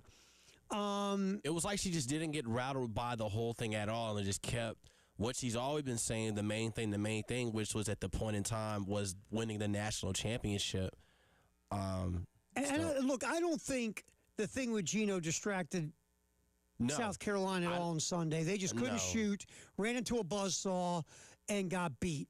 And, could there be a thing that you climbed that mountain and beat UConn, knocked off their 54-game win streak, last two times they beat you really bad. This time you got them. There was so much put into that game. It almost felt like a national championship game, Jalen, that you forget, oh, God, you got to play UCLA on Sunday. Could there have been an element of something of that? Maybe. I just think South Carolina, look, they didn't shoot the ball well against UConn. They shot under 40%. No. They're just defensively, and the game plan was phenomenal. And UConn shot worse. But so South Carolina in their last 3 games in the Final Four have not shot the ball well at all. And, of course, it came to a head on Sunday when they shot, 28% from the floor, 13% from 3 or whatever it was. But I don't think it's because of the UConn game or the Gino Dawn thing. I just think they went out there and laid a bunch of bricks, and UCLA took advantage of it and, just methodically pulled out to a big lead. And before you looked up, you went, oh, my God, this thing's over.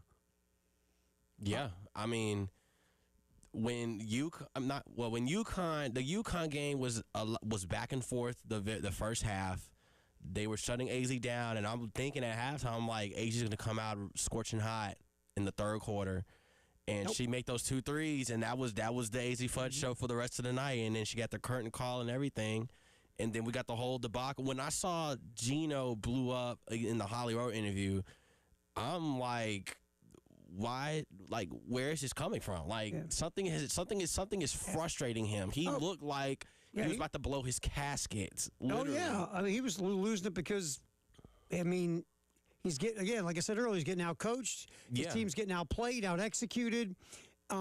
He's melting down because, again, they were a huge favorite, right? Yeah. To win this whole thing. Yeah. And again, he doesn't like losing to Dawn, just like he didn't like losing to Pat Summitt. No. And he just went schizoid.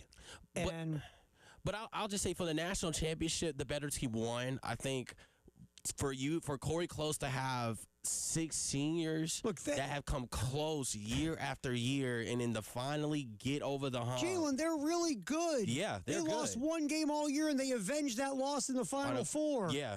They've got players who are going to play professionally. That's like to your point, that's a really good basketball team. Yeah. And South Carolina just did not come out sharp. They missed a ton of shots. And a really good basketball team is going to beat you when you shoot like that. Yeah. It's going to happen.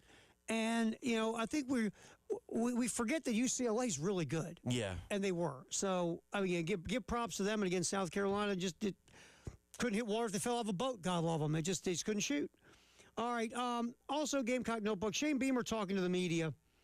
Let's get this in here really quick because I want to pop this one. We can. Let's get to cut 3 real fast. Shane, talking about the health of the team so far in the spring. Good. Nothing new to report since the last time we talked. Everybody's in pretty good shape. Got a couple, a little Nick, Harbor, and Judge got tangled up a little bit last week on a deep ball in practice, and they had a minor thing where they missed practice on, what would have been, Friday or Thursday before we broke for the weekend. That's the only thing that's come up. That would be isn't anything long term. But hopefully we can get through these next 3 days and having the same conversation next week too. That's good news.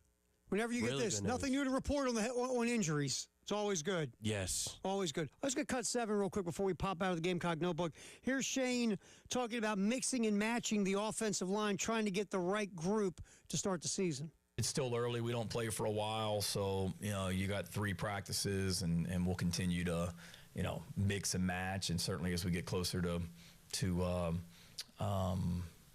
starting the season in September, you really have to hone it down. But I don't think there's anything this week where we just say, we have to have these 5 in the same spots for every rep of every practice this week. A lot of that too is because of our lack of depth on the offensive line right now, with some guys that aren't here, with some guys that have gotten hurt and aren't practicing right now. We've really got to move guys around just to be able to get through practice. If we're going to have a team period where we get 65 plays of like scrimmage work, you've got to be able to put some guys in some different positions to be able to get through those 65 plays, guys moving around and helping each other out from a depth standpoint. So you're just mixing and matching pieces right now, trying to figure this out. I mean, you've got, you're hoping that you'll be healthier by the time you get to the start of the season, and that'll help a lot. But you just got to figure out what you got, because you're basically almost starting over on the offensive line, which after last year, I mean, you needed to in a lot of ways. It was bad. But it can be a good thing, too, because we get to see which of the players have stood out coming into the first game, and then we get to see the players that have been rehabbing that fans have been really, really excited for just get implemented as the season goes along. Hopefully Pete comes back before SEC play starts so that we can get a little appetizer of what he can really do and how he's implemented in the offense. But I've been hearing a lot of great stuff about Carter Miller. Has been a fan favorite for Carolina fans around town. And I've been like Carter Miller ever since they picked him up in the portal. So I like that he's adjusting very well to just downtown Columbia and just to the football team in general. All right, so here's our Gamecock Notebook. We'll pop in here, a little drive around the SEC and a drive around the men's transfer portal. That is next here on the Postgame Show. Terry Ford, Jalen's making sure we stay on the air. We go till 6 here on the Game Network and at the Game TV radio on YouTube. All my sports. The Game Network. 107.5 The Game in Columbia.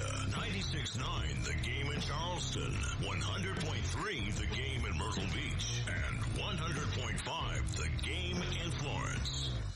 Gamecock fans, get ready for something new this season. Charleston now has a new station for Carolina sports talk. Dial in to 96.9 The Game on HD3. Head to 96.9 FM and on an HD radio, punch into HD Channel 3. You'll unleash live Carolina coverage you can listen to all day long. New on HD3. It's 96.9 The Game HD3, South Carolina's newest sports station.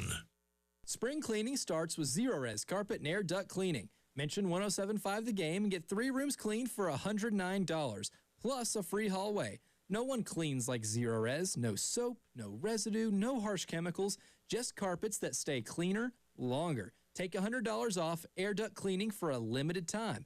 Air ducts circulate the air you breathe, and dust can end up right back on your floors. April appointments are filling up very fast, so don't wait. Visit ZeroResColumbia.com to book today. Not sure how to tackle your taxes? Are you sweating the small print? You may be experiencing FOMO, the fear of messing up. The answer? Using TurboTax on Intuit Credit Karma. They help you get your biggest refund, and then we help you do more with it with a personalized plan designed to help you hit your money goals. It's time to take your taxes to the max. Start filing today in the Credit Karma app. The one and only Monster Jam. See the world's best drivers tear up the dirt in your favorite Monster Jam trucks, like Gravedigger, El Toro Loco, Sparkle Smash, and more. Only at Monster Jam. Save 25% on face value of a family 4-pack of tickets. Get your savings coupon from participating Texas Roadhouse locations. See coupon for details. Restrictions may apply. Coming to Colonial Life Arena April 18th and 19th. Running a business means wearing multiple hats. So if you're like me, you probably started out using your personal phone, taking client calls and texts nonstop. As my business grew, I needed something smarter. That's when I switched to Quo, the #1 business phone system. Quo works right on your phone or computer. No carrying 2 phones, no clunky landline, just one easy app you can try for free. Your team can share one number and handle calls and texts together like a shared inbox. Any teammate can jump into the conversation, so customers get faster responses. And Quo's AI assistant summarizes your calls and responds to customers 24/7, so you never miss a lead or opportunity. All this starts at just $15 a month. That's basically 2 coffees. You can even keep your current business phone number. Find out why 90,000 businesses trust Quo. No missed calls, no missed customers. Try Quo for free at quo.com/sports. That's quo.com/sports to try Quo free. QUO.com/SPORTS. Plus tax tags entitled with approved credit. Call 888-320-6359 for details. At JT's Jeep Ram, the savings are already built in. You can see for yourself online the deep discounts we offer on new Wranglers, Grand Cherokees, Rams, and more. No guessing or games, just real savings. Clearly displayed on our website. And if you've got a trade, JT is offering up to 25% more for it. JT's Jeep Ram, 378 Lexington or Greystone Boulevard. JT'sJeep.com or JT'sRam.com. Declaration of Deal Sales Event.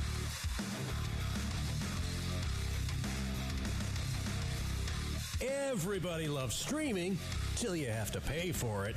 Just download the 107.5 The Game app and stream us for free. It's the Game Network Traffic Report from the Schroeder's Towing Traffic Center. Broken down and need a tow or even free signage for your lot? Dial pound 250 and use keyword tow truck today. This is your Schroeder's Towing Traffic Report here on 107.5 The Game. We have an accident and slow traffic going on in Richland County at Fairfield Road, exit 70 on Monticello Road, and I-77 northbound at the Fort Jackson Boulevard, exit 10. And also we have long-term construction per usual in Richland and Lexington County. Please pay attention driving home. Buckle up, put on your favorite tune, no texting and driving. We have 30 more minutes left on the postgame show with myself, Jalen Tart, and with Terry Ford coming up here on 107.5 The Game.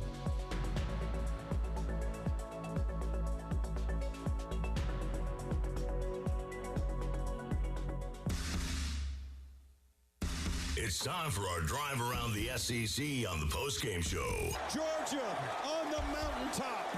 Demons be gone, and the drought is over. national champions. On the Game Network and on 107.5, the Game app. I will drive around the SEC and drive around the transfer portal real quick. It's open. Men's and women's college basketball. SEC right now, one name of note. It's early in the process. Tyler Harris from Vanderbilt has hit the portal, averaged 5.5 points a game, averaged 12 a game at UW in 24-25. Didn't get as much run at Vandy, and now Harris will hit the portal, probably looking for some more playing time. That's really the number one, not number one, but that's the first one we see from the SEC that has gone out so far. We'll keep you up to date as we dig through it. Interesting name, though, as we now go to a little South Carolina. I'll tell you a name, and this guy's probably out of South Carolina's price range, even though they have roughly $10 million, we think. John Blackwell from Wisconsin.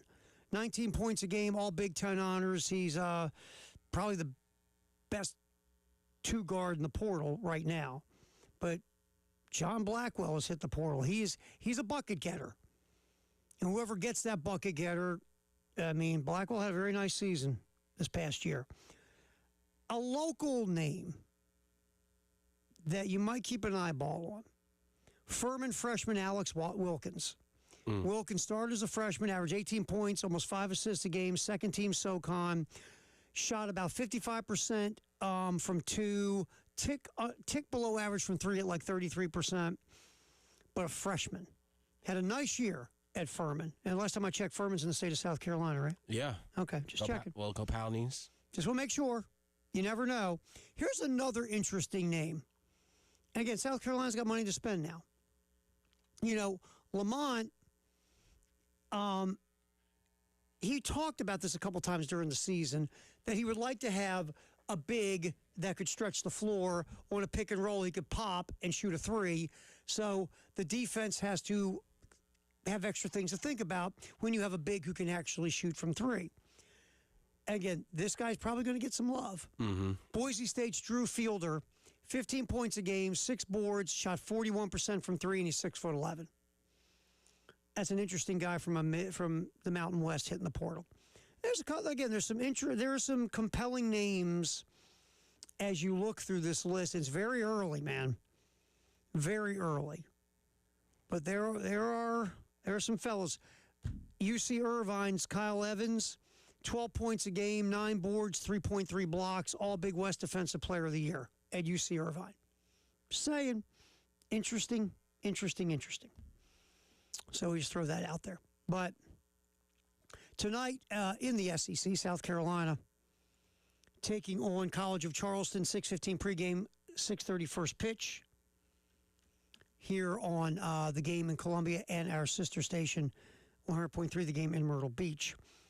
Also in the SEC midweek, number 4 Georgia hosts Presbyterian. Kentucky and Louisville going at it. That game's in Lexington. Tennessee hosting Northern Kentucky. Remember, South Carolina played Northern Kentucky earlier this year. Number 8 Alabama at home versus Samford. Arkansas Little Rock goes to number 22 Arkansas. UAB visits number 9 Mississippi State. Missouri hosting Missouri State. Of course, that's the 3-game Thursday, Friday, Saturday series this week against Mizzou for South Carolina. Florida is at number 5 Florida State tonight. Vandy hosting Eastern Kentucky. Number 18 Texas A&M will travel to Texas State. Number 15 Auburn hosting Jacksonville State. Number 2 Texas against Incarnate Word. Bethune-Cookman goes to number 24 LSU. Number 25 Ole Miss will host Alcorn State. So that's your midweeks in the SEC for tonight. Some interesting ones there. Yeah. Really, I mean, you got a couple of them that you go, tasty. Florida playing Florida State. That's a good one. Mm-hmm. Also, what was the other one I saw there? That's the best one. That's the best one out of the crew, is that matchup. So, Louisville and Kentucky. Yeah. Louisville used to be really, really good. They've stepped back a little bit here recently, and Kentucky has stepped up. So that's the other one I was looking at. Mm-hmm. So, all right, there's your drive around the SEC. Again tonight, 6:15 pregame, 6:30 first pitch, South Carolina, College of Charleston. You can hear it right here on the Game in Columbia and our affiliate in Myrtle Beach. And you can get in on the Crescent Construction Grand Slam contest. Just go to 1075thegame.com. You'll eventually, if you watch that flippy thing you go, you'll see the Grand Slam contest. You click on it, fill out the form, pots up to $400.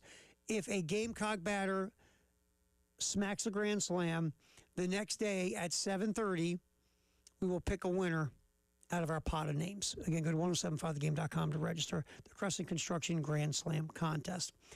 All right, we will pop back, hit some of the stories that we have not had a chance to jump on yet, and reset a couple things as well here on the post-game show.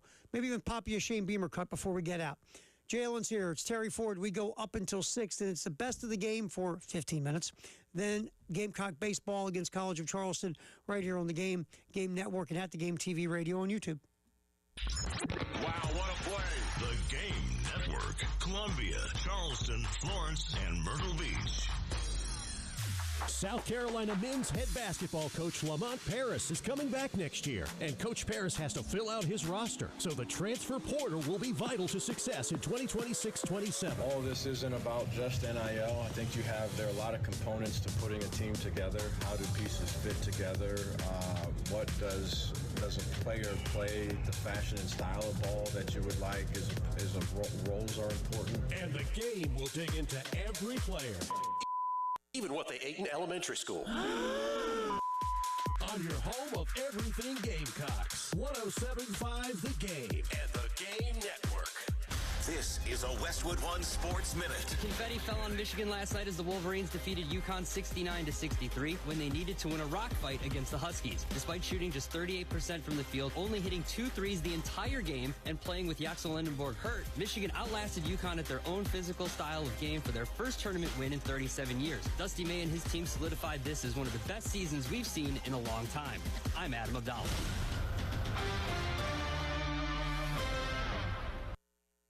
What if your instincts could pay off? With Robinhood Prediction Markets, you could put your knowledge to work on the events that matter to you. Prediction Markets isn't just sports. It's the Fed rate decision, your favorite award show, and so much more beyond the playing field. Trade events with Robinhood. Visit Robinhood.com/predict. That's Robinhood.com/predict. Futures and cleared swaps trading involves significant risk and is not appropriate for everyone. Event contracts are offered by Robinhood Derivatives LLC, a registered futures commission merchant and swap firm.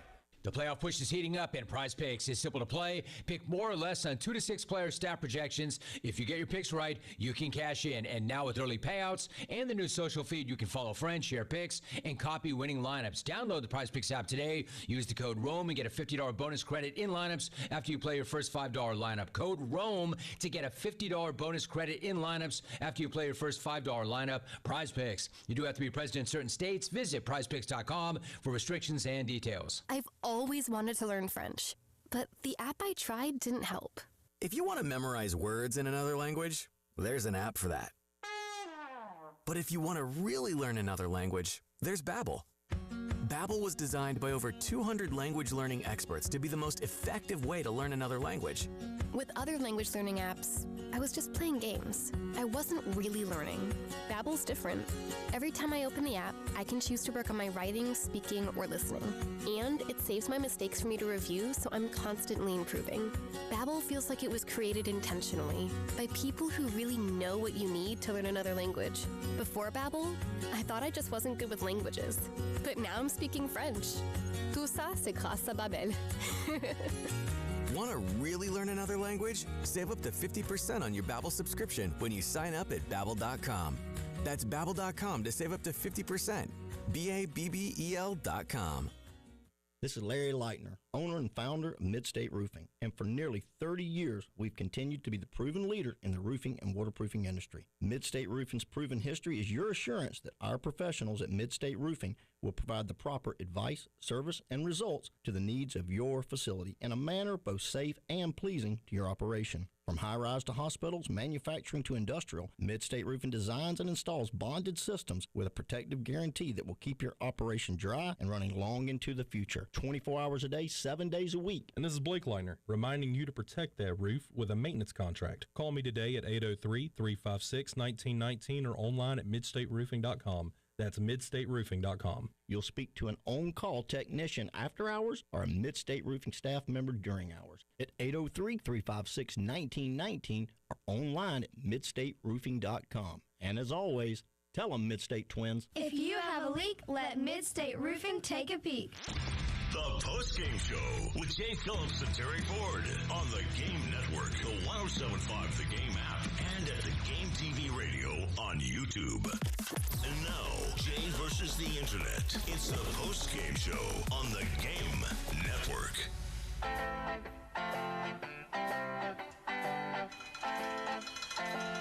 All right, a couple things real quick before we blaze out of here again. Jalen, fine work today, my man. Good job, bud. Good job. Thank you. Keeping us on the air, making sure we hit the right cuts, making sure I know what the hell I'm doing. Good job. All right, real fast, we didn't get to this. A couple NFL notes. I want to maybe hit a couple cuts before we get out. Fernando Mendoza, who will be the first pick in the draft by the Vegas Raiders, will not attend the NFL draft. Wants to share the draft experience with his family in Miami. Again, are we surprised? No. No. This totally fits what we've seen of Fernando Mendoza. I mean, to see him in New York with bling would be like, huh? Now, Mendoza's going to stay home, hang out with the family. We'll get the camera shot of Mendoza sitting in the living room with probably about, 50 people. Half of them probably won't know. They'll sneak in the house just to eat free food. Mm-hmm. And then Mendoza will get his name called. This does not surprise me at all. Totally on brand with Fernando Mendoza and who he seems to be. Mendoza will be the latest pick not to attend the draft in person. Trayvon Walker in 2022, Trevor Lawrence 2021, Baker Mayfield 2018, Myles Garrett 2017. So it does not surprise me that Fernando Mendoza will not be there. Another quick NFL note. Kyle Pitts, the Atlanta Falcon tight end, is signing his franchise tender, and he is going to report as the Falcons begin their offseason workout program today. Pitts is guaranteed a little bit over $15 million for the 26 season if he plays on the tender. He and the Falcons have until July 15th to negotiate a long-term deal, and if they do, it'll probably be a cap-friendly deal that also will get Pitts his dough. I don't know. I think for Pitts, it comes down to, can you build off of what you did last season with the Falcons, despite the ending that you had with the season? But because he played really good. Here's the thing about what the Falcons have to figure out with Pitts. Okay, Kyle Pitts' first year, remember as a rookie, he was really good. Yeah. Over 1,000 yards in receiving, 15 yards a catch, caught 68 balls. I'm sitting here looking at it. Then in 22-23, 24, underwhelming in some ways. Mm-hmm. It was injured in 22, only played in 10 games. 23 and 24 just didn't have the same impact that he had his rookie year. Then popped again last year with 88 catches, over 900 yards, 5 touchdowns, a career high. This is what you get. In Atlanta, you got to take a step back and go, okay, dude's been in the league 5 years. We franchised him. Basically, I think franchise him smart. Yes. And if you come to a contract agreement that for you as the team makes sense, of course he's going to get his own guaranteed money. But if for you as a team it makes sense, because look, Pitts right now, you don't know because you've had 2 good years and 3 underwhelming years. Mm-hmm. So if you pay him, what are you getting? You follow where I'm going here? Yes. So, I mean, you tendered him, he signed it because you're trying to put a deal together. And it's not going to be the end of the world if you don't get a deal done. Because then you franchise him at $15 million guaranteed for this year. And if he does pop for you and play the way he did last year, then maybe you give him the love on the longer-term deal. But if you can get a deal done that's team-friendly, that just saves you on cap, that's not going to kill you down the road, then maybe you do that deal. Pitts is kind of I don't know what you're going to get with Kyle Pitts. It's a seesaw type of illusion. And then the other issue, who the hell is your quarterback? And that's going to hurt your numbers too, right? I mean, you sit back and you look at that and you go, okay, all right, Tua, when he had really good receivers, was really good when he wasn't hurt. Yeah. But then you saw Tua regress because, well, his receivers weren't around. And you've seen nothing from Michael Penix to make you think he's the guy. You've seen nothing. So you have a weird situation in Atlanta with the quarterback. Yeah. You just do. Yeah. So we'll see. To your point, we'll find out about the quarterback. All right, real quick, couple cuts I want to grab. From a couple days ago, Monty Lee, and again tonight, South Carolina College of Charleston, 6:15 pregame, 6:30 first pitch here on the game in Columbia and our affiliate Myrtle Beach. Here's what Monty Lee said: the gap between South Carolina and teams that they're losing to. Hit cut 7 real quick. That's a good question. I think that each one of those teams is a little bit different, okay? So when you look at, like, for instance, like a team like a Georgia's got so much power, okay? When you look at a team that hits for that much power, well, and they play on turf, right? Why'd they turf their field? Why? Because they want to have big sluggers all over the field that, you know, turf creates no bad hops whatsoever. So they kind of build a roster to the playing surface that they have. They want a slug and they want power arms. So they want their 27 outs, a lot of them, to come via strikeout because they don't have a ton of guys that defend the field as like a Texas does. Does that make sense? But they absolutely just obliterate the baseball, right? So if they make a couple errors, well, they're going to hit some 3-run homers. They can overcome that. That's what they've built their roster to do on power bats and power arms, right? And they were fine defensively against us, okay? But when you play a team like that, you've got to keep the ball down, and you can't make any mistakes when it comes to the free 90. They're very disciplined. You walk a couple guys, they're going to hit a 3-run homer. It makes it really hard. Okay, a team like Texas, you know, they didn't. I didn't feel like. Look, they didn't swing the bats great. You know, this weekend we pitched pretty well, but you know, when you pitch the way that they pitched, you can't give them anything in regards to defensive miscues. You give up 1 run that you shouldn't have given up, 2 runs. That could be the difference in the ball game. Just look at the game today. We gave them 2 runs there in the first inning, and you know, the rest is history. So I just think the margin for error is small, and how we compare to those teams, we need to be able to play our best baseball in all phases as often as we can to be able to compete with those teams. Well, I mean, you know, to the point Monty's bringing up is your margin of error, because I think South Carolina on paper is better than last year's team. I do. I think the depth of arms better, the depth of offense better, but we haven't really seen that play itself out. But in these games you've been losing since Monty took over, and you're losing a bunch of close games, is because your margin of error is slim. You're not as good, even though I think you're better than you were last year, you're not as good as these teams. You're just not. So your margin of error is slimmer. You can't kick the ball around the diamond. You can't walk guys. You can't hit guys. You can't be that team because your offense right now isn't scoring enough runs to make up for it. And again, you see, okay, the Thursday game against Texas, you score a bunch of runs because you're not chasing pitches and you're not being super overly aggressive. You're working the count better. You're working the zone better. You're hunting pitches better. But then the next 2 days, you got 2 pitchers who work you. Right now, your offense isn't consistent. Your pitching staff's got to pick up the slack. Your defense got to pick up the slack. That's just the way it is.